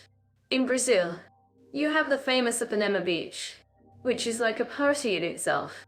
Yeah, and in Suriname, you have the beautiful Suriname River, which is perfect for a relaxing evening stroll or boat ride. Well, I think our listeners would love to hear more about the nightlife in Suriname. So, Leo, tell us more about the Waterkant district. Ah, yes. The Waterkant district is like the heart of Paramaribo's nightlife. It's a small area with a big personality, and it's filled with bars, clubs, and restaurants. That sounds amazing. And I've heard that the nightlife in Suriname is quite affordable, even for tourists. Yeah, that's true. And I think that's what makes it so great. You can party all night long and still have money left over for the next day's adventures. Well, I think our listeners would love to experience that for themselves. So, if you're planning a trip to Suriname or Brazil, what's the first thing you do when you arrive? Well, I think our listeners would say that the first thing they do is hit the nightlife scene. Yeah, that's true. And I think that's what makes it so great. In Brazil, you have the famous Copacabana beach, which is like a party in itself. Yeah, and in Suriname, you have the beautiful Paramaribo market, which is like a party in the daytime. Well, I think our listeners would love to hear more about the nightlife in Brazil. So, Leo, tell us more about the Lapa neighborhood. Ah, yes. The Lapa neighborhood is like the epicenter of Rio's nightlife. It's a small area with a big personality, and it's filled with bars, clubs, and restaurants. That sounds amazing. And I've heard that the nightlife in Brazil is quite vibrant, even for tourists. Yeah, that's true. And I think that's what makes it so great. You can party all night long and still have money left over for the next day's adventures. Well, I think our listeners would love to experience that for themselves. So if you're planning a trip to Brazil or Suriname, what's the best way to experience the nightlife in each country? Well, I think our listeners would say that the best way to experience the nightlife in Brazil is to hit the streets of Lapa. While in Suriname, they'd say that the best way to experience the nightlife is to explore the Waterkant district. Well, I think that's a great advice. And I think our listeners would love to hear more about the unique aspects of each country's nightlife. Ah, yes. And I think that's what makes it so great. Each country has its own unique flavor of nightlife. And it's up to our listeners to experience it for themselves. Well, I think we've covered enough about the nightlife in Brazil and Suriname. But before we go, I want to ask our listeners, what do you think about the nightlife in these two countries? Yeah, I think our listeners would love to share their thoughts and experiences with us. So, let's hear from you in the comments below. And don't forget to like and subscribe to our channel for more exciting content about Brazil and Suriname. Yeah. And don't forget to follow us on social media for more updates and behind-the-scenes peeks into our content creation process. Well, that's all for today's episode. Thanks for joining us, and we'll see you in the next one. Yeah, and don't forget to party on. So, let's talk about family-friendly environments in Brazil. I heard that many cities have beautiful parks and green spaces where families can spend time together. Ah, yes. Brazil is indeed a great place for families. I visited Rio de Janeiro, and the beaches are just stunning. But I've also heard that some of the cities can be quite crowded and noisy, making it difficult for young children to relax. That's a good point, Leo. But I've also read that many of the parks and green spaces in Brazil are designed with families in mind, with playgrounds, picnic areas, and even petting zoos. Exactly. And I've heard that some of the museums in Brazil are also very family-friendly, with interactive exhibits and activities designed for kids. I'm certain that our listeners living in Brazil would agree with me that the country has a strong focus on family and community. In fact, I've heard that many families in Brazil have a strong tradition of spending time together and engaging in activities like music and dance. That's so true. And I've also heard that some of the cities in Brazil, like Curitiba, have implemented innovative urban planning strategies to create more green spaces and family-friendly areas. Ah, yes. Curitiba is indeed a great example of a city that prioritizes family-friendly environments. And I've also heard that some of the towns in the countryside of Brazil are still very traditional and family-oriented, with a strong sense of community. Exactly. And I think it's worth noting that Brazil has a very rich cultural heritage, with many festivals and celebrations throughout the year that are perfect for families to enjoy together. That's so true. And I'm curious, Leo, what do you think is the biggest challenge for families in Brazil when it comes to finding family-friendly activities and environments? That's a good question. I think one of the biggest challenges is the cost of living in some of the major cities, which can make it difficult for families to afford activities and outings. Ah, yes, that's a great point. But I've also heard that some of the cities in Brazil, like Florianópolis, have a more relaxed atmosphere and a lower cost of living, making it easier for families to enjoy activities together. Exactly. And I think it's worth noting that Suriname, our second country of comparison, also has a strong focus on family and community, with many similar traditions and values. Ah, yes. I've heard that Suriname has a very rich cultural heritage, with a mix of indigenous, African, and European influences. And I've also heard that the country has a strong focus on family and education, with many schools and community programs designed to support families. That's so true.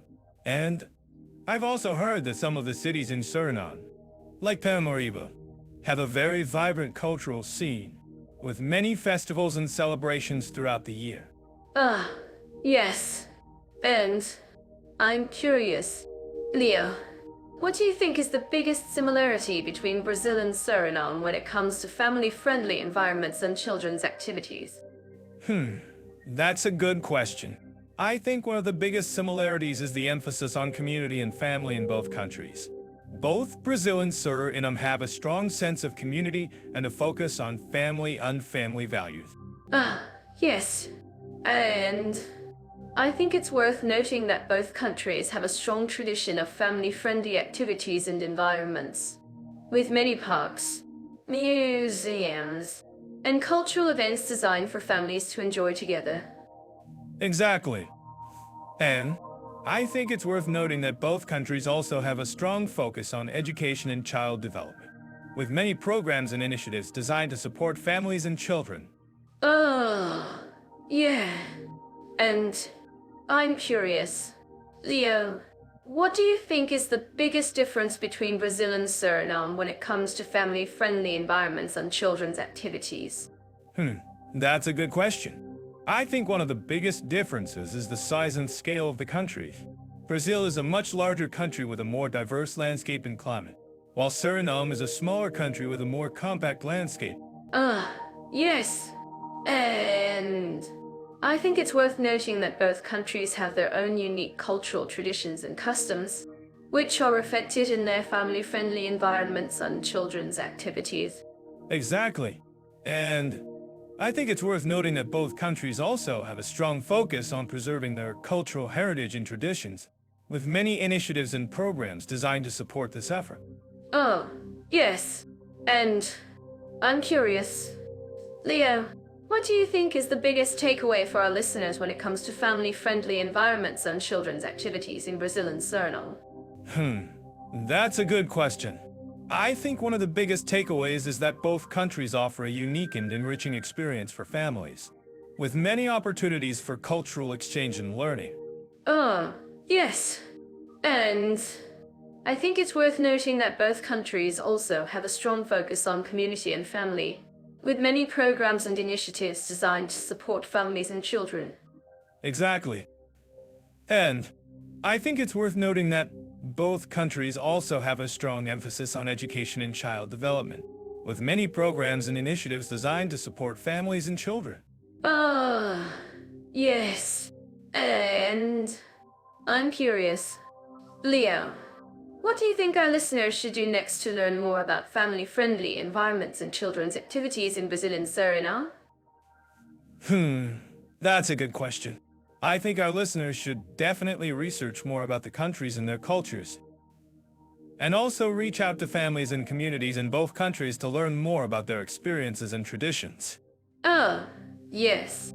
And I think it's worth noting that our listeners can also learn more about family-friendly environments and children's activities in Brazil and Suriname by visiting the countries and experiencing them firsthand. Exactly. And I think it's worth noting that both countries also have a strong focus on preserving their cultural heritage and traditions, with many initiatives and programs designed to support this effort. Ah, yes. I'm curious. Leo, what do you think is the biggest challenge for families in Brazil and Suriname when it comes to finding family-friendly activities and environments? That's a good question. I think one of the biggest challenges is the cost of living in some of the major cities, which can make it difficult for families to afford activities and outings. Ah, yes. And I think it's worth noting that some of the cities in Brazil and Suriname have a more relaxed atmosphere and a lower cost of living, making it easier for families to enjoy activities together. Exactly. And I think it's worth noting that both countries also have a strong focus on community and family, with many programs and initiatives designed to support families and children.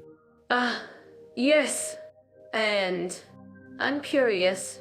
Leo, what do you think is? So, let's dive into the LGBT-friendly atmosphere in Brazil.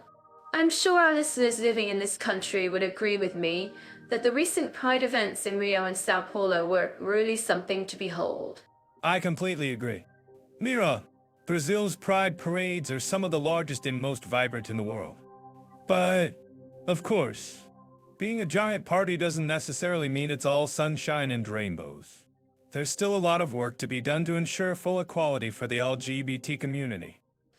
That's true. But, as we all know, progress is often made through celebration and awareness. And, let's be real, who doesn't love a good excuse to party in carnival attire?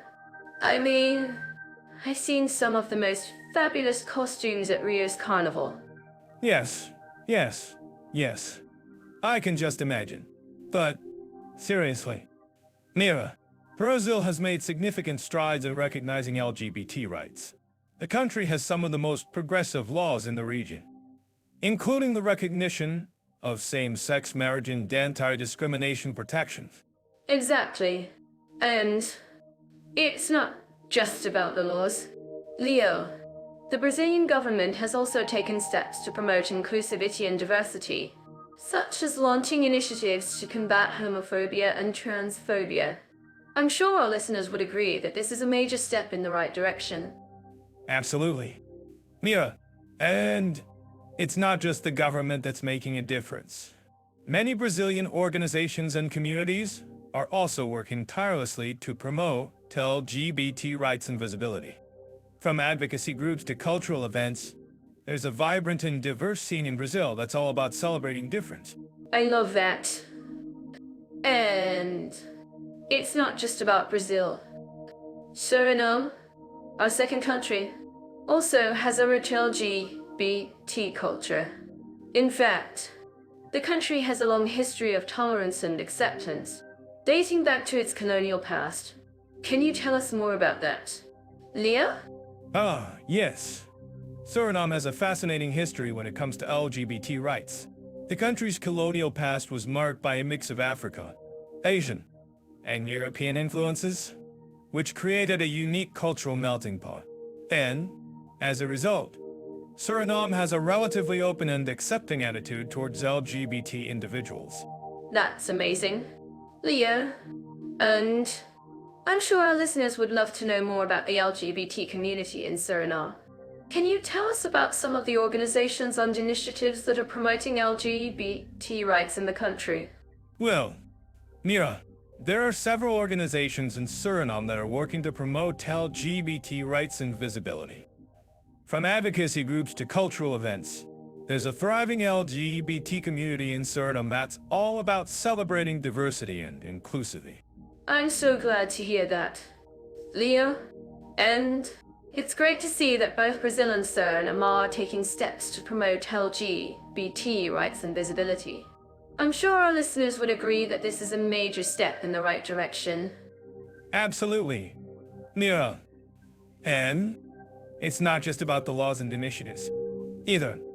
It's about creating a culture of acceptance and inclusivity, where everyone feels welcome and valued. And I think that's something that both Brazil and Suriname are working towards. Well, let's hope that our listeners will be inspired by these examples and will continue to work towards creating a more inclusive and accepting society. And who knows? Maybe one day we'll see a pride parade in Suriname that's just as vibrant and colorful as the ones in Brazil. Well, Mira, I think that's a great idea. And who knows? Maybe our listeners will be the ones to make it happen. Thanks for sharing your thoughts on this important topic. Mira. Thanks, Leo. And to our listeners, don't forget to share your thoughts and experiences in the comments below. We'd love to hear from you. When it comes to hospitality, I'm sure our listeners would agree that both Brazil and Suriname have a unique approach to welcoming foreigners. In Brazil, the famous stereotypical warmth and energy are infectious, making visitors feel at home from the moment they step foot in Rio or Sao Paulo. That's true. Mira, but what about Suriname? I've heard that the local people are incredibly friendly and open-minded, especially in Paramaribo, the capital city. They have a rich cultural heritage, with influences from indigenous, African, and Dutch traditions. Exactly. Suriname's cultural diversity is one of its strongest assets. And I've heard that the locals are very proud of their heritage, which makes them even more welcoming to visitors. But let's talk about Brazil first. What do you think sets Brazilian hospitality apart from other countries? Well, Mira, I think it's the combination of passion, energy, and warmth that makes Brazilian hospitality so unique. From the moment you arrive, you're greeted with a big hug and a smile. And it's not just the big cities like Rio and Sao Paulo that have this welcoming atmosphere. Even smaller towns and villages have a strong sense of community and hospitality. That's so true, Leo. And I've noticed that Brazilians are also very proud of their culture and traditions. They love to share their music, dance, and food with visitors, which makes it easy to feel at home. But what about Suriname? How do the locals approach hospitality? Suriname is a bit different. Mira, while Brazilians are known for their outgoing and energetic personalities, Surinamese people are often more reserved and formal, at least at first. But once you get to know them, they're incredibly warm and welcoming. And they have a unique tradition of Cosy DJI, a system of mutual help and support that's based on community and respect for one another. That's fascinating. Leo, I've heard that Cozy DJ is an important part of Surinamese culture, and it's great to see how it promotes a sense of community and cooperation. But what about language barriers? How do visitors from different countries cope with language differences in Brazil and Suriname? Good question. Mira, in Brazil, many people speak English, especially in the tourist areas and among the younger population. But in Suriname, English is not as widely spoken, so visitors may need to learn some basic Dutch or Suriname to communicate effectively. That's a good point, Leo. And I think it's worth noting that both countries have a strong sense of community and social cohesion, which makes it easier for visitors to integrate and feel at home. But what about the expat community in Brazil and Suriname? Are there many foreigners living and working in these countries? Yes. Mira, both Brazil and Suriname have a growing expat community, with many foreigners drawn by the warm climate, beautiful landscapes, and rich cultural heritage. And in both countries, there are many online communities and forums where expats can connect with one another and share their experiences. That's great to hear, Leo. And I think it's worth noting that both countries have a strong sense of resilience and adaptability, which is essential for expats who may face challenges and difficulties when adapting to a new culture. But what about cultural norms around integration? How do Brazilians and Surinamese people approach cultural exchange and adaptation? Well, Mira, in Brazil, cultural exchange is often seen as a way of life. Brazilians love to share their culture and traditions with visitors, and they're always eager to learn about other cultures as well. And in Suriname, the local people are also very open-minded and willing to learn from others. But they may also expect visitors to respect their cultural norms and traditions. That's a great point, Leo. And I think it's worth noting that both countries have a strong sense of pride and identity, which is essential for maintaining cultural heritage and traditions. But what about the role of technology in facilitating cultural exchange and integration? How do Brazilians and Surinamese people use social media and other digital tools to connect with one another? Mira, technology is playing an increasingly important role in facilitating cultural exchange and integration in both Brazil and Suriname. Social media platforms like Facebook and Instagram are widely used to connect with one another, share cultural experiences, and promote cultural exchange. That's great to hear, Leo. And I think it's worth noting that both countries have a strong sense of community and social cohesion, which makes it easier for visitors to integrate and feel at home. But what about the challenges of cultural adaptation? How do Brazilians and Surinamese people cope with cultural differences and language barriers? Well, Mira, in both countries, cultural adaptation can be a challenging experience, especially for expats who may face language barriers and cultural differences. But both Brazilians and Surinamese people are known for their warm hospitality and welcoming nature, which makes it easier for visitors to adapt to their culture and traditions. That's a great point, Leah. And I think it's worth noting that both countries have a strong sense of resilience and adaptability, which is essential for coping with cultural differences and language barriers. But what about the importance of language skills in facilitating cultural exchange and integration? How do Brazilians and Surinamese people approach language learning and cultural adaptation? Mira, language skills are essential for facilitating cultural exchange and integration in both Brazil and Suriname. Brazilians are known for their love of language and culture, and many of them are eager to learn English and other languages to communicate with visitors from around the world. And in Suriname, language learning is also seen as an important part of cultural adaptation and exchange. That's a great point, Leah. And I think it's worth noting that both countries have a strong sense of community and social cohesion, which makes it easier for visitors to integrate and feel at home. But what about the role of food and cuisine in facilitating cultural exchange and integration? How do Brazilians and Surinamese people approach food and cultural traditions? Mira, food and cuisine play a vital role in facilitating cultural exchange and integration in both Brazil and Suriname.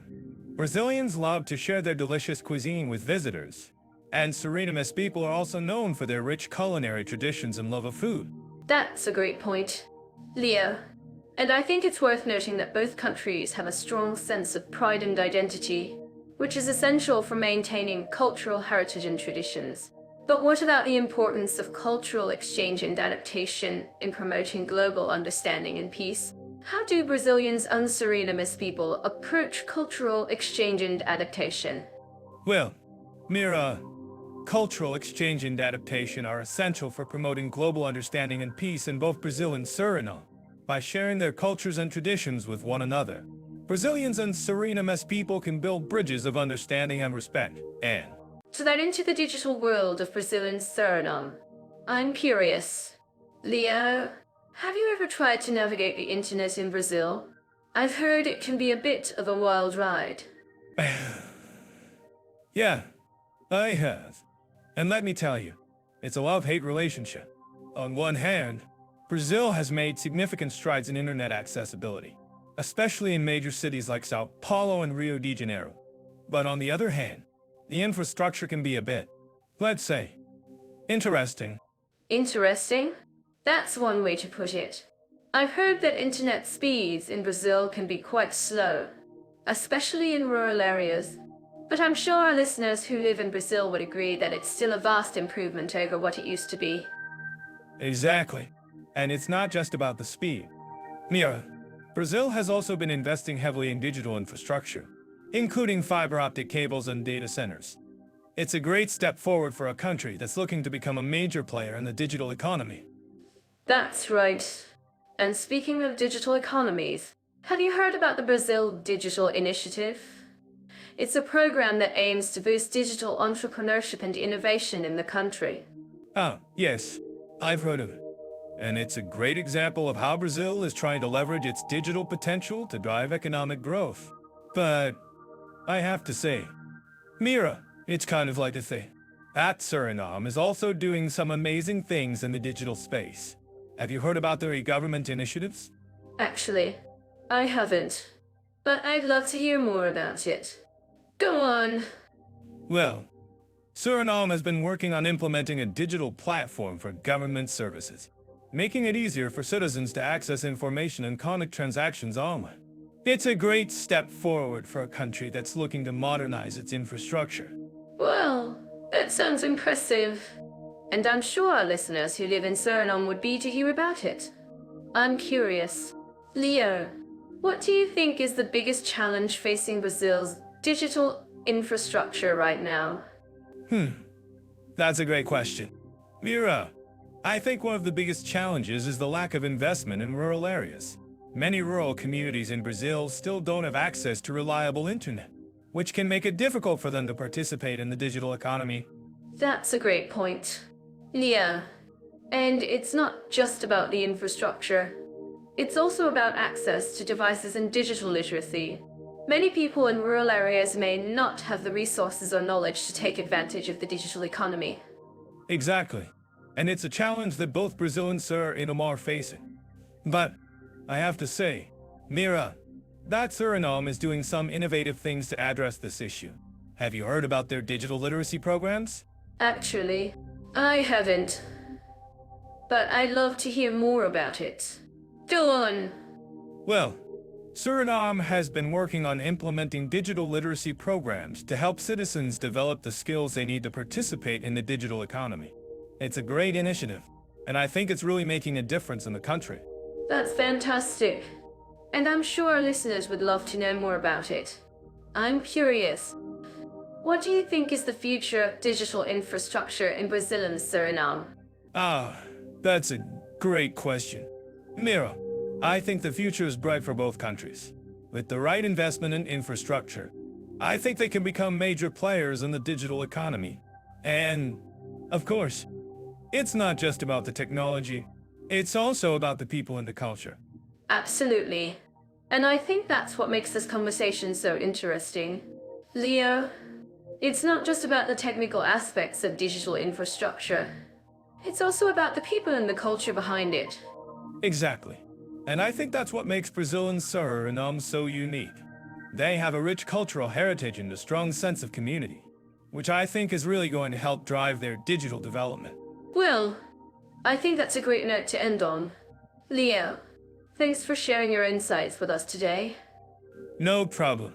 Mira, it's been a pleasure chatting with you about Brazil and Suriname's digital infrastructure. And to our listeners, thanks for tuning in. If you have any questions or comments, please don't hesitate to reach out to us. We'd love to hear from you. I'm so to dive into the world of shopping in Brazil and Suriname. Both countries offer a unique retail experience, from bustling markets to sprawling malls. Let's start with Brazil, where you can find everything from high-end fashion to artisanal handicrafts. Ah, yes. Brazil is a shopper's paradise. The country has a rich cultural heritage, and its shopping scene reflects that. From the famous Mercado de Pulgas in Sao Paulo to the trendy Beauties in Rio, there's something for everyone. And let's not forget about the prices. You can find some amazing deals on luxury items, especially during sales. Exactly. And that's one of the things I love about Brazilian shopping. You can find great value for your money. But, of course, Suriname is a bit different. The country has a more laid-back atmosphere, and its shopping scene reflects that. You'll find a mix of traditional markets and modern malls, but the prices are generally more affordable. That's true. Suriname is a great destination for budget-conscious shoppers. But let's be real. The prices are lower because the economy is smaller. I'm not saying it's a bad thing, but it's something to keep in mind. And Personally, I think the prices in Brazil are worth it. The quality of the products is higher, and the service is often better. I agree with you, Leo, but I think it's also important to consider the cultural context. In Suriname, you'll find a lot of traditional handicrafts and local products that are unique to the country. And in Brazil, you'll find a lot of international brands and high-end fashion. So, it really depends on what you're looking for. Absolutely. And let's not forget about the shopping experience itself. In Brazil, you'll find a lot of energy and excitement, especially in the major cities. In Suriname, the atmosphere is more relaxed, and you'll often find a more personalized shopping experience. I'm actually curious about what our listeners think about this. Do you guys agree that Brazil has a more exciting shopping scene? Or do you prefer the laid-back atmosphere of Suriname? Let us know in the comments. I'm sure we'll get a lot of opinions on that. But, personally, I think both countries have their own unique charms. And, if you're looking for a shopping adventure, Brazil is definitely the way to go. Well, we're going to take a break for now, but we'll be back with more on shopping in Brazil and Suriname. Stay tuned, and don't forget to like and subscribe to our channel for more content like this. And, if you're planning a trip to either of these countries, be sure to check out our previous episodes on travel and culture. We've got some great tips and advice to help you make the most of your trip. Alright, let's move on to the next topic. But before we do, I just want to say that shopping in Brazil and Suriname is a really unique experience. From the markets to the malls, there's something for everyone. And with a little bit of planning, you can find some amazing deals and value for your money. And don't forget to try some of the local cuisine while you're shopping. Brazilian and Surinamese food is delicious, and you'll find plenty of options at the markets and malls. Exactly. And speaking of food, have you guys tried any of the local specialties in either country? Let us know in the comments. I'm sure we'll get some great recommendations. But, personally, I think the best way to experience the local cuisine is to try some of the street food. It's often the most authentic and delicious option. Well, we're going to wrap up this episode for now, but we'll be back with more on shopping in Brazil and Suriname. Stay tuned, and don't forget to subscribe to our channel for more content like this. And, if you're planning a trip to either of these countries, be sure to check out our previous episodes on travel and culture. We've got some great tips and advice to help you make the most of your trip. Alright, that's all for now.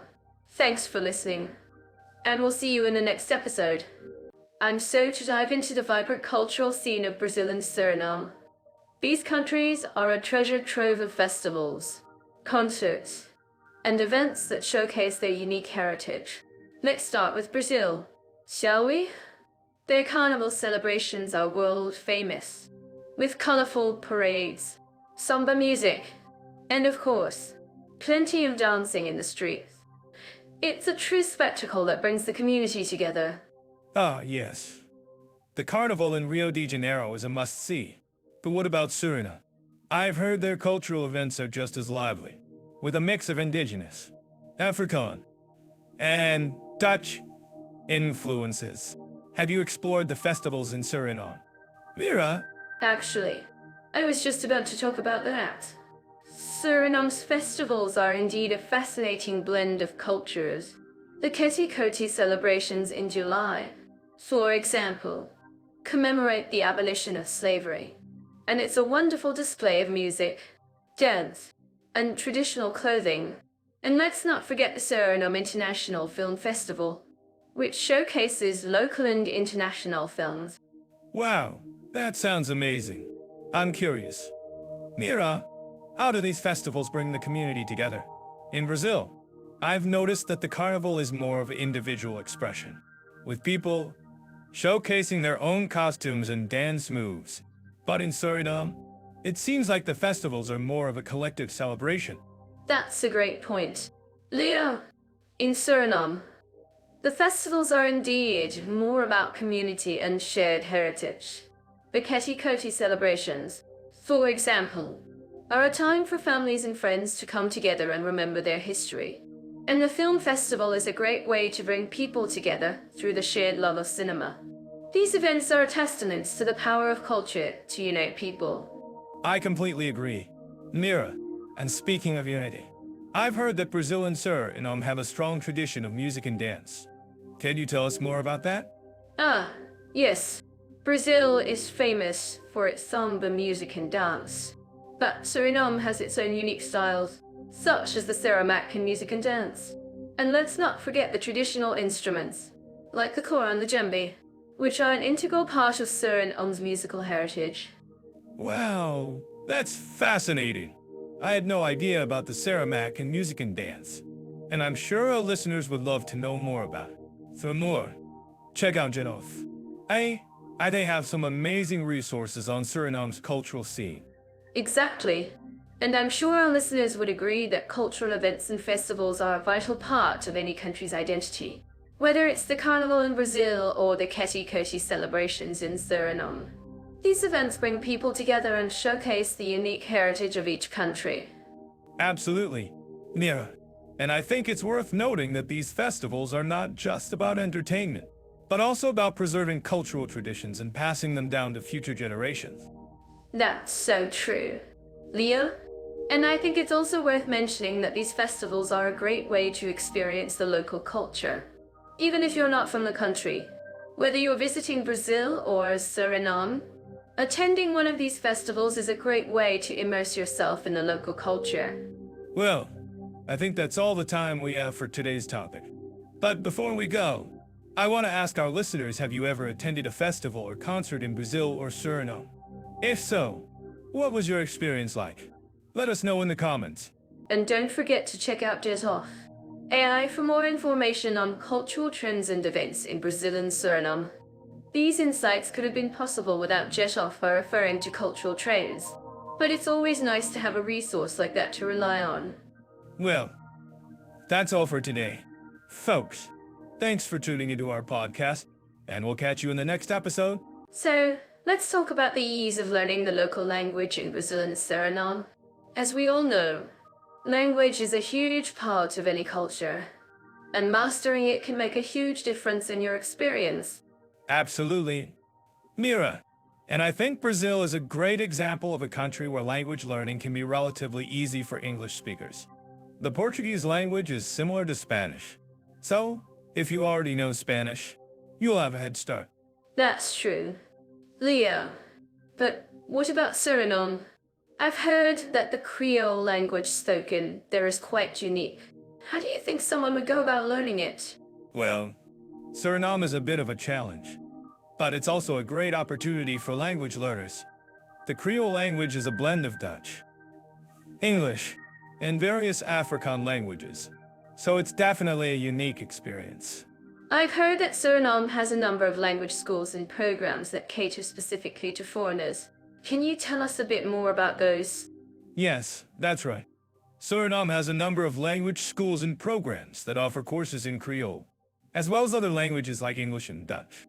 And what's great is that many of these programs offer cultural immersion opportunities, so you can really get a feel for the local culture. I'm curious. Leo, have you ever tried to learn a Creole language? How did you find it? Well, I've tried to learn a few words and phrases, but I have to admit that it's not exactly easy. But I think that's part of the fun of learning a new language, right? The challenge and the opportunity to connect with a new culture. Absolutely. Leo.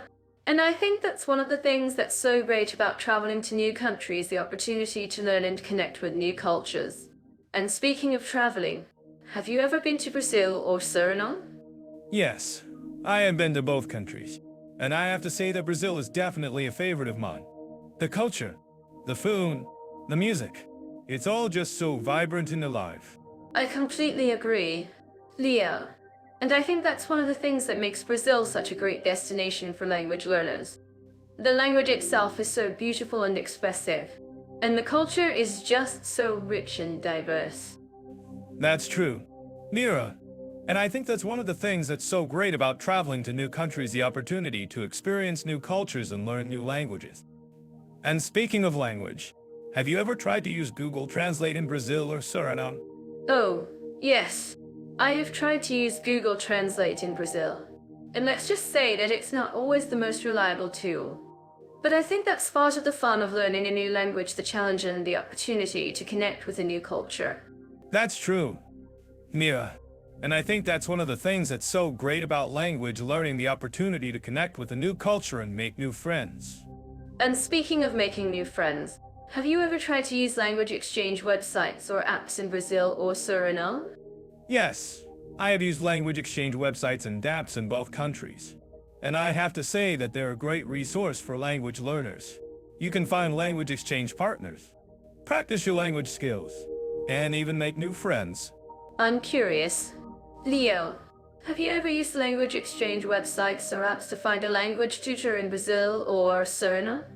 Yes, I have used language exchange websites and apps to find a language tutor in both countries. And I have to say that it's been a great experience. You can find tutors who are experienced and knowledgeable, and who can help you improve your language skills. And speaking of language tutors, have you ever tried to find a tutor who specializes in Creole language in Suriname? Yes, I have tried to find a tutor who specializes in Creole language in Suriname. And I have to say that it's not always easy. But I think that's part of the challenge and the opportunity of learning a new language. I'm curious. Leo, have you ever tried to learn a Creole language from a native speaker? Yes, I have tried to learn a Creole language from a native speaker. And I have to say that it's been a great experience. You can learn the language in a more authentic way. And you can also learn about the culture and customs of the country. And speaking of cultural immersion, have you ever tried to participate in a cultural event or festival in Brazil or Suriname? Yes, I have participated in a cultural event or festival in both countries. And I have to say that it's been a great experience. You can learn about the culture and customs of the country. And you can also make new friends and connections. I'm curious. Leo, have you ever tried to use language learning apps or software in Brazil or Suriname? Yes, I have used language learning apps and software in both countries. And I have to say that they're a great resource for language learners. You can find language learning materials, practice your language skills, and even track your progress. And speaking of tracking your progress, have you ever tried to use a language learning journal or log in Brazil or Suriname? Yes, I have used a language learning journal or log in both countries.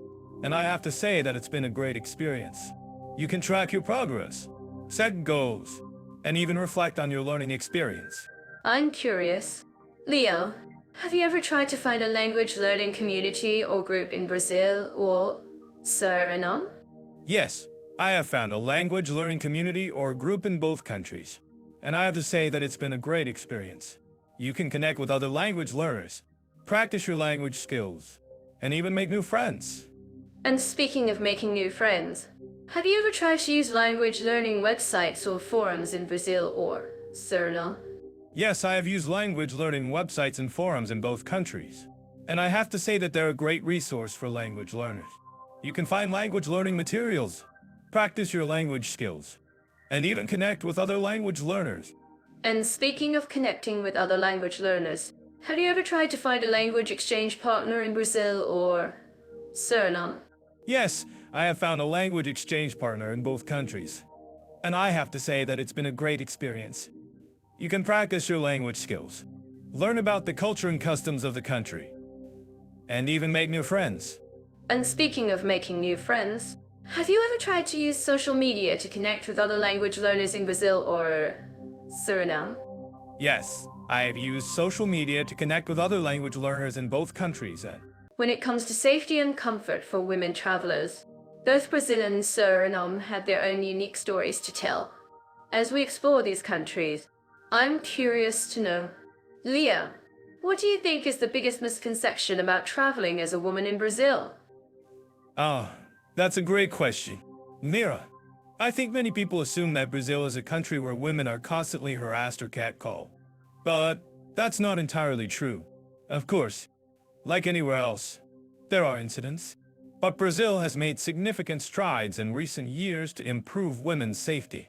That's reassuring to hear. Leo, I heard that Brazil has a strong feminist movement. and women are actively working to create a safer and more inclusive environment for everyone. But what about Suriname? What can you tell us about the safety situation for women in this country? Ah, Suriname is actually a great example of a country that's often overlooked, but it's definitely worth mentioning. From what I've learned, Suriname has a relatively low crime rate compared to other countries in the region, and women tend to feel safe in the capital city, Paramaribo. That's great to hear. Leo, I've also heard that Suriname has a strong tradition of community-based initiatives, which helps to create a sense of security and belonging for women.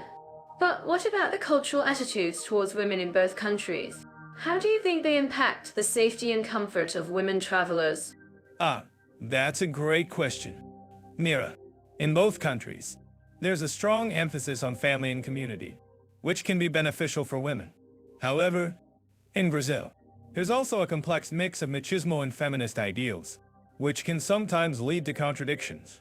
In Suriname, on the other hand, the cultural emphasis on respect and hospitality towards guests is very welcoming for women travelers. I see what you mean.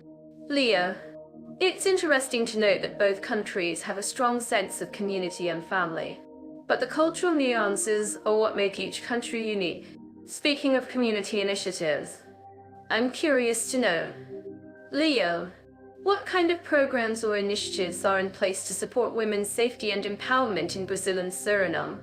Ah, that's a great question. Mira, in Brazil, there are many organizations and initiatives that focus on women's rights and empowerment, such as the Brazilian Women's Network, which provides support and resources for women who have experienced violence or harassment. In Suriname, there's also a strong focus on community-based initiatives, such as the Suriname Women's Association, which works to promote women's rights and empowerment through education and advocacy. That's fantastic to hear. Leo, I'm actually curious about what our listeners think about this. Do you think that community-based initiatives like these are effective in creating a safer and more inclusive environment for women travelers? Ah, I think that's a great question. Mira, I'm sure our listeners have some opinions on this.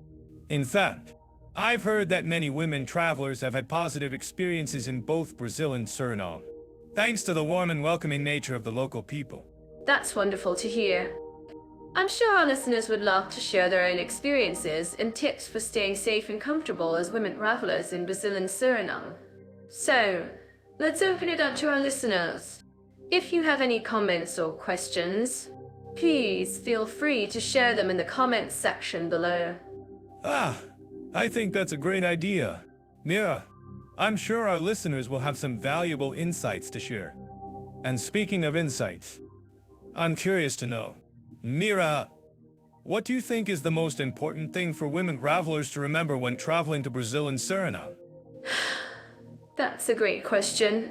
Leo, I think the most important thing is to be aware of one's surroundings and to trust one's instincts. Both countries have a strong sense of community and family, but it's still possible to encounter situations that may make a woman feel uncomfortable or threatened. By being aware and prepared, women can minimize their risk and have a more enjoyable and empowering experience. Ah, I couldn't agree more. Mira, and I think that's a great note to end on. Thanks for sharing your insights and experiences with us, Mira, and to our listeners. Thanks for tuning into this episode. Don't forget to like and subscribe for more content like this, and we'll catch you in the next episode. Dive into the legal systems of Brazil and Suriname. Shall we? I'm curious. Leo, what's the biggest difference you've noticed in their approaches to individual rights and freedoms? Ah, great question. Mira, in Brazil, the Constitution is quite robust in protecting individual rights. But in Suriname, the system is more influenced by its Dutch colonial past, making it more complex. That's really interesting. I've heard that Brazil's constitution is one of the most progressive in the Americas, with provisions for indigenous rights, environmental protection, and social welfare. But Suriname's approach to these issues? Well, Suriname's constitution does have provisions for indigenous rights, but it's more nuanced. For example, The country has a unique system of maroon communities, which are recognized as separate entities from the mainstream society. It's fascinating to see how they've developed their own systems of governance. Wow, that's really cool. I've always been fascinated by the diversity of cultures in Suriname. But, Leo, I have to ask, what's the most striking aspect of Brazil's legal system that stands out to you? Oh, I think it's the way Brazil has implemented its lei da ficha limpa or clean slate law, which aims to reduce corruption by prohibiting politicians with certain convictions from holding public office. It's a bold move, and I think it's had a significant impact on the country's politics. That's a great point. Leo, I've heard that the law has been instrumental in reducing corruption in Brazil. But I'm curious, how does Suriname's legal system compare in terms of transparency and accountability? Well, Suriname has made some progress in recent years, but there's still a long way to go. The country has introduced a number of reforms aimed at increasing transparency and accountability. But corruption remains a significant problem. I see. And what about the role of the judiciary in both countries? How do they ensure that individual rights are protected and that the rule of law is upheld? Ah, great question. Mira, in Brazil, the judiciary has taken a more assertive role in recent years, with the Supreme Court issuing several landmark decisions that have strengthened individual rights and freedoms. In Suriname, the judiciary is still developing, but there are efforts to increase its independence and effectiveness. I'm impressed by the progress that Brazil has made in terms of judicial independence. But, Leo, I have to ask, what's the most significant challenge facing the legal system in Suriname? I think it's the country's struggle to balance its colonial legacy with its modern-day needs. The system is still grappling with the legacy of slavery and colonialism. And there are ongoing debates about how to address these issues in a way that is fair and just. That's a really complex issue. Leo, I think it's essential to acknowledge the historical context in which Suriname's legal system has developed. But I'm curious, what can our listeners in both countries learn from each other's approaches to individual rights and freedoms? Great question. Mira, I think both countries can learn from each other's strengths and weaknesses. Brazil's robust constitution and progressive laws can serve as a model for Suriname, while Suriname's unique cultural context and approach to indigenous rights can inform Brazil's policies. That's a great point, Leo. And I'm curious, what do you think is the most important thing that our listeners can do to promote individual rights and freedoms in their own countries? I think it's essential for citizens to engage with the legal system and to hold their leaders accountable for upholding individual rights and freedoms. This can be done through activism, advocacy, and education. I couldn't agree more.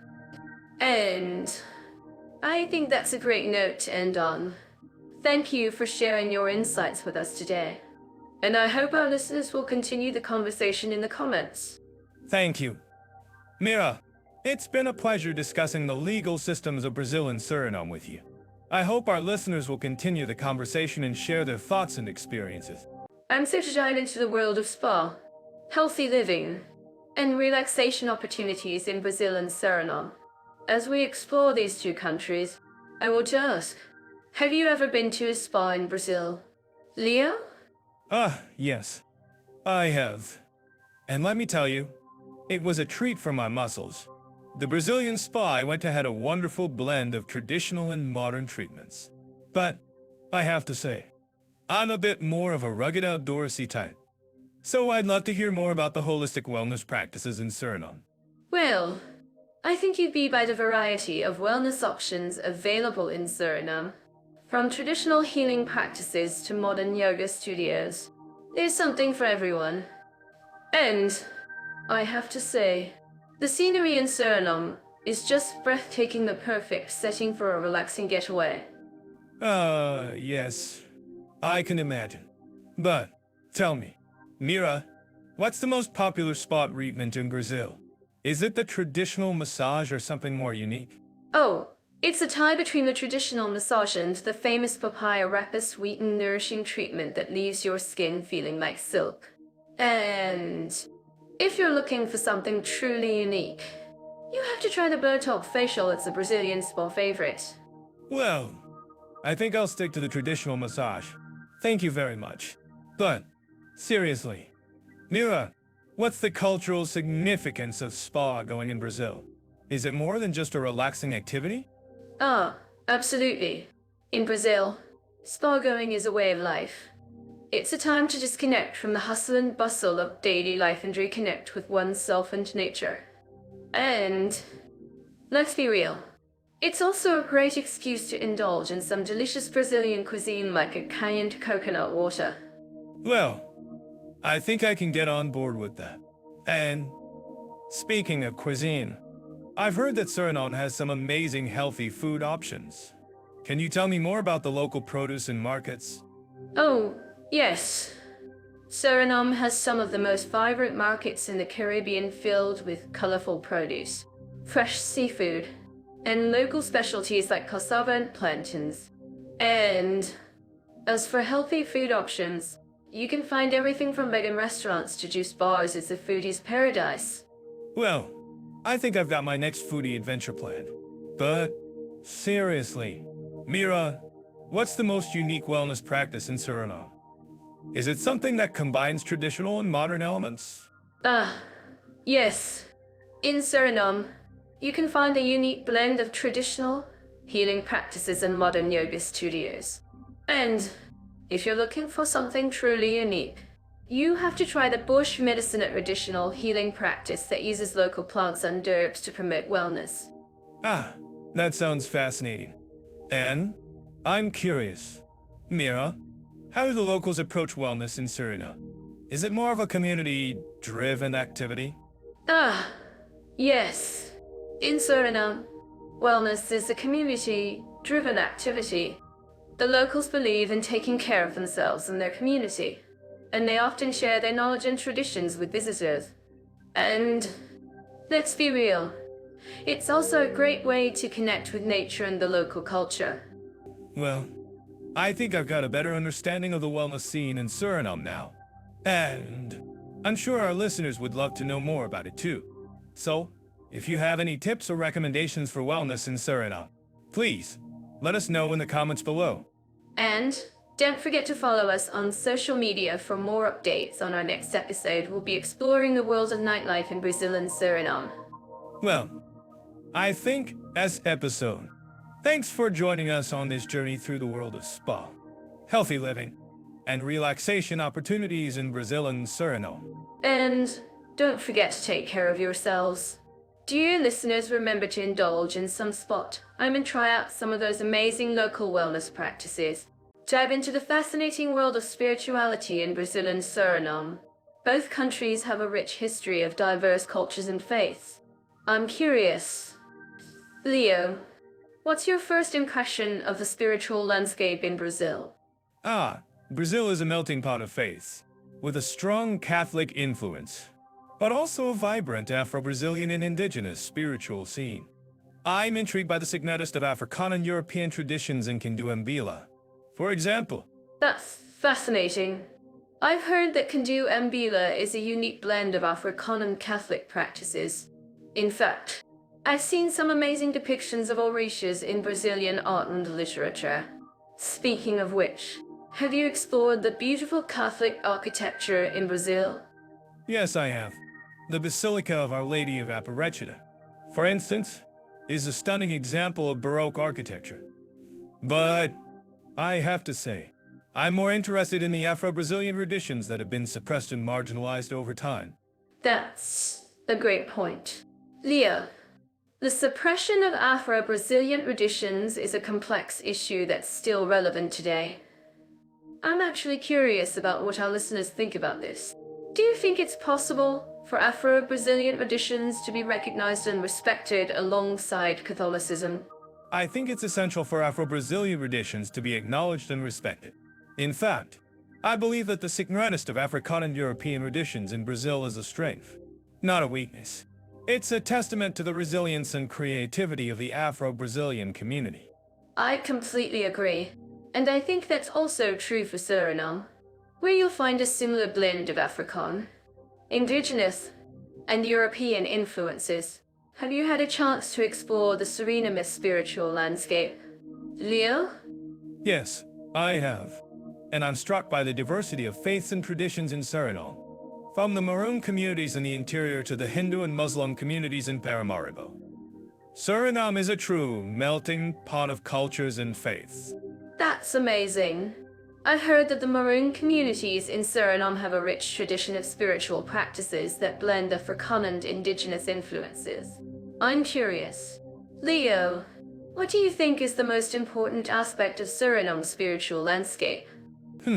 That's a tough question. But I think it's the way that the different faiths and traditions in Suriname come together to create a vibrant, inclusive spiritual community.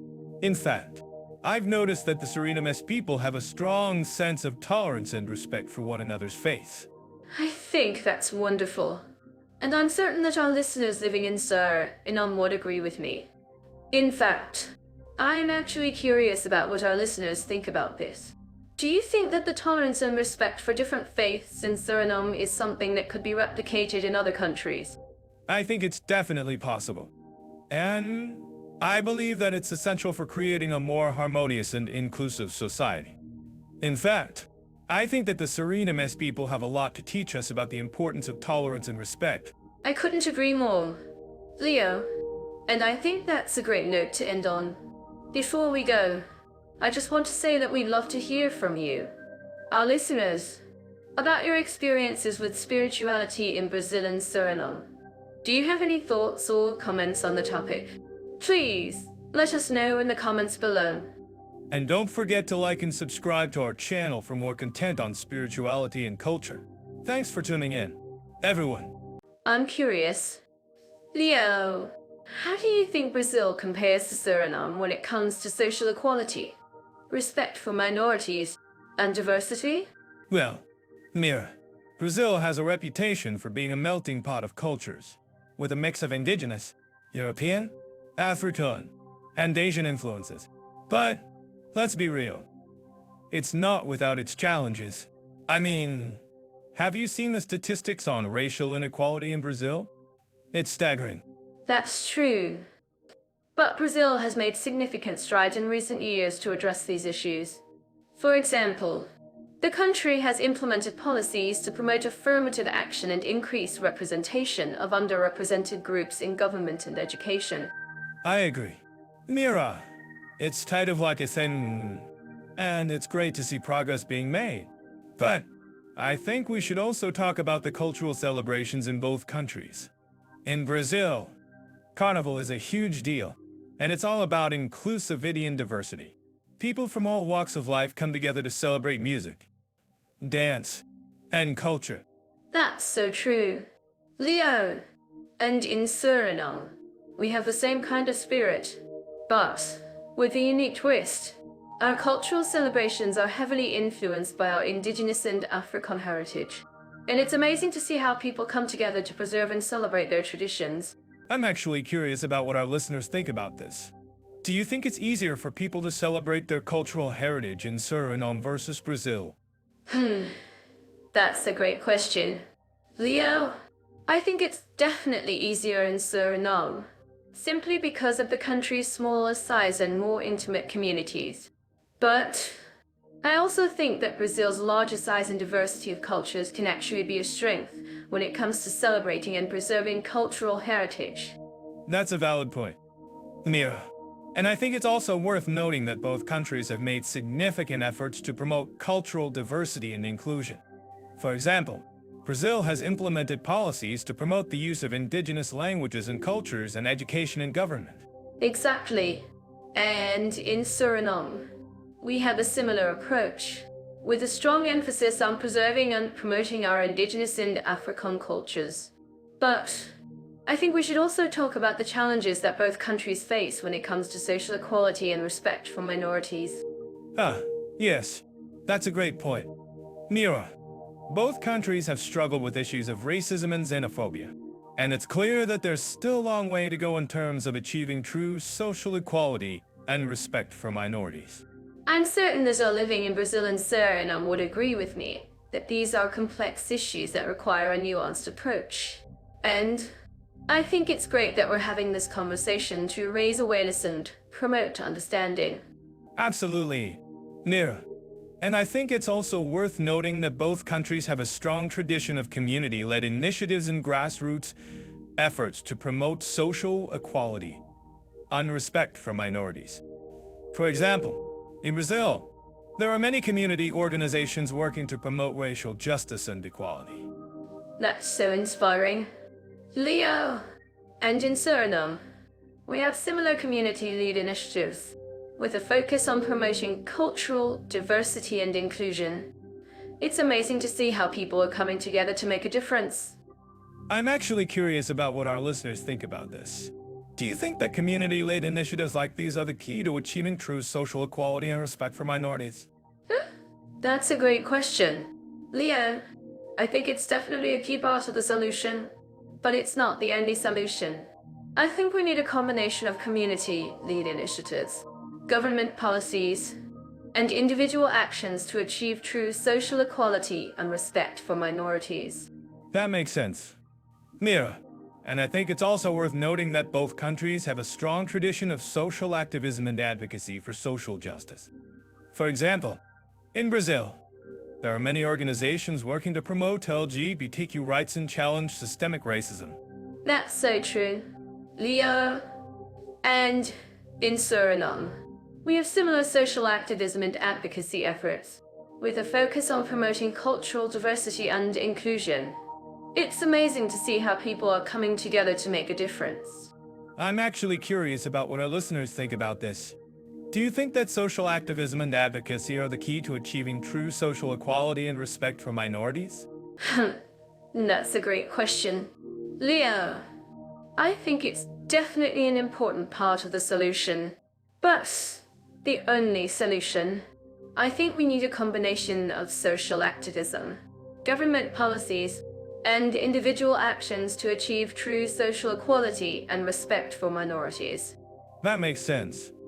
Mira, and I think it's also worth noting that both countries have a strong tradition of cultural exchange and collaboration. For example, in Brazil, there are many cultural festivals and events that celebrate the country's diverse cultural heritage. That's so true. Leo, and in Suriname, we have similar cultural exchange and collaboration efforts, with a focus on promoting cultural diversity and inclusion. It's amazing to see how people are coming together to celebrate and preserve their cultural heritage. I'm actually curious about what our listeners think about this. Do you think that cultural exchange and collaboration are the key to achieving true social equality and respect for minorities? That's a great question. Leo, I think it's definitely an important part of the solution, but it's not the only solution. I think we need a combination of cultural exchange, government policies, and individual actions to achieve true social equality and respect for minorities. That makes sense. Mira, and I think it's also worth noting that both countries have a strong tradition of promoting education and cultural awareness. For example, in Brazil, there are many programs and initiatives that promote cultural awareness and education about social justice. That's so true. Leo, and in Suriname, we have similar programs and initiatives, with a focus on promoting cultural awareness and education about social justice. It's amazing to see how people are coming together to promote education and cultural awareness. I'm actually curious about what our listeners think about this. Do you think that education and cultural awareness are the key to achieving true social equality and respect for minorities? That's a great question. Leo, I think it's definitely an important part of the solution, but it's not the only solution. I think we need a combination of education, government policies, and individual actions to achieve true social equality and respect for minorities. That makes sense. Mira, and I think it's also worth noting that both countries have a strong tradition of community-led initiatives and grassroots efforts to promote social equality and respect for minorities. I agree. Leo, and I think it's also worth noting that both countries have made significant progress in recent years to address issues of social inequality and respect for minorities. Absolutely. Mira, And I think it's also worth noting that both countries have a strong tradition of promoting cultural diversity and inclusion. For example, in Brazil, there are many cultural festivals and events that celebrate the country. Dive into the world of taxation, retirement, and social rights for long-term immigrants in Brazil and Suriname. I'm curious, Leo, how do these countries approach taxation for foreign residents? Ah, great question. Yeah, in Brazil, non-resident foreigners are taxed on income earned in the country, but there's a tax exemption for unearned income up to our 45. Zereth, however, it's essential to note that the tax rate can be quite high, up to 27.5%. Well, that's a lot. I'm sure our listeners living in Brazil would agree with me that navigating tax laws can be a nightmare. So, what about Suriname? Do they have a similar tax system? Actually, Suriname has a relatively simple tax system. Non-resident foreigners are only taxed on income earned in Suriname, and the tax rate is a flat 5% on income up to SRD 1 million. However, it's worth noting that they have a complex system of deductions and exemptions. That sounds more manageable, I suppose. But what about retirement plans? How do these countries support long-term immigrants in their golden years? Great question. Mira, in Brazil, the social security system is quite comprehensive, and foreigners can contribute to the system and receive benefits. However, the requirements for retirement benefits are quite strict, and it can take up to 20 years of contributions to qualify. Well, that's a long time. I'm sure our listeners are wondering what options they have for retirement planning. What about Suriname? Do they have a similar system? Actually, Suriname has a relatively simple system for retirement benefits. Non-resident foreigners can receive a pension from their home country, and there are no restrictions on the amount of foreign-earned income that can be brought into the country. That's a relief. I'm sure our listeners are breathing a sigh of relief right now. But what about social rights? How do these countries support long-term immigrants in terms of healthcare, education, and other essential services? Great question. Mira, in Brazil, foreigners can access public healthcare, but there are some restrictions and requirements. However, the education system is quite comprehensive, and foreigners can access public schools and universities with some restrictions. I'm sure our listeners are wondering about the specifics of healthcare and education in Suriname. What can you tell us about these services? Actually, Suriname has a relatively well-developed healthcare system, and foreigners can access public healthcare with some restrictions. However, the education system is quite limited, and foreigners may need to rely on private schools and universities. Okay, so it seems like both countries have their strengths and weaknesses when it comes to taxation, retirement, and social rights. I'm curious, Leo, what do you hear to our listeners who are planning to move to either of these countries? Great question. Mira, I would recommend doing thorough research on the tax laws and regulations in both countries, as well as the requirements for retirement benefits and social services. It's also essential to consider the cost of living and the overall quality of life in both countries. Absolutely. Leo, I'm sure our listeners will appreciate your advice. And if you have any questions or comments, please let us know in the comments section below. Thanks for tuning into our podcast, and we'll see you in the next episode. And don't forget to subscribe to our podcast for more informative and engaging content on expat life and travel. Thanks for listening, and we'll catch you in the next episode. Welcome back to our podcast, where we dive into the fascinating world of comparisons between two incredible countries. Today, we're talking about Brazil and Suriname, and I'm to share with you the rate of meeting specific interests in these two countries. That's right. Mira, both Brazil and Suriname offer a unique blend of cultural and social activities that cater to various interests. From music and dance to sports and outdoor activities, there's something for everyone. I'm curious. Leo, have you ever been to a samba party in Rio de Janeiro? I've heard it's an unforgettable experience. Actually, I have, and it was indeed an unforgettable experience. The energy, the music, the dancing, it's a truly immersive experience. But what I found fascinating is that Suriname also has its own unique musical traditions. like the Suriname's folk music. Ah, yes, I've heard of it. It's amazing how both countries have their own unique cultural expressions. But let's talk about sports. Brazil is famous for its soccer, or football, as they call it. What about Suriname? Do they have a strong sporting culture? Well, Mira, Suriname has a strong sporting culture, especially in cricket and field hockey. In fact, their national cricket team has participated in international competitions. And did you know that Suriname is also home to the only Olympic-sized ice rink in South America? Well, that's impressive. I had no idea. And I'm sure our listeners would love to know more about the cultural events in both countries. Can you tell us a bit about the festivals and celebrations in Suriname? Ah, yes. Suriname has a rich cultural heritage, and one of the most famous festivals is the Suriname Festival, which celebrates the country's indigenous culture. And in Brazil, we have the famous Carnival, which is a massive celebration of music, dance, and culture. That sounds amazing. And I'm sure our listeners would love to know more about the community engagement in both countries. Can you tell us a bit about the volunteer opportunities in Suriname?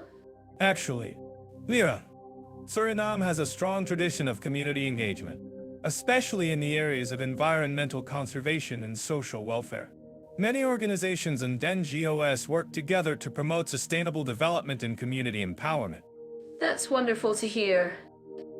And I'm sure our listeners would love to know more about the niche hobby clubs in both countries. Can you tell us a bit about the specialty shops and clubs in Brazil? Ah, yes. Brazil has a thriving community of hobbyists and enthusiasts, especially in areas like photography, art, and music. And in Suriname, we have a strong tradition of woodworking and craftsmanship, with many artisans and craftsmen who create beautiful pieces of art. That's fascinating. Leo, and I'm sure our listeners would love to know more about the specialized events in both countries. Can you tell us a bit about the food festivals in Suriname? Ah, yes. Suriname has a unique culinary tradition, with a blend of indigenous, African, and Asian influences. And in Brazil, we have the famous Churrasco Festival, which celebrates the art of grilled meats. That sounds delicious. And I'm sure our listeners would love to know more about the community engagement in both countries.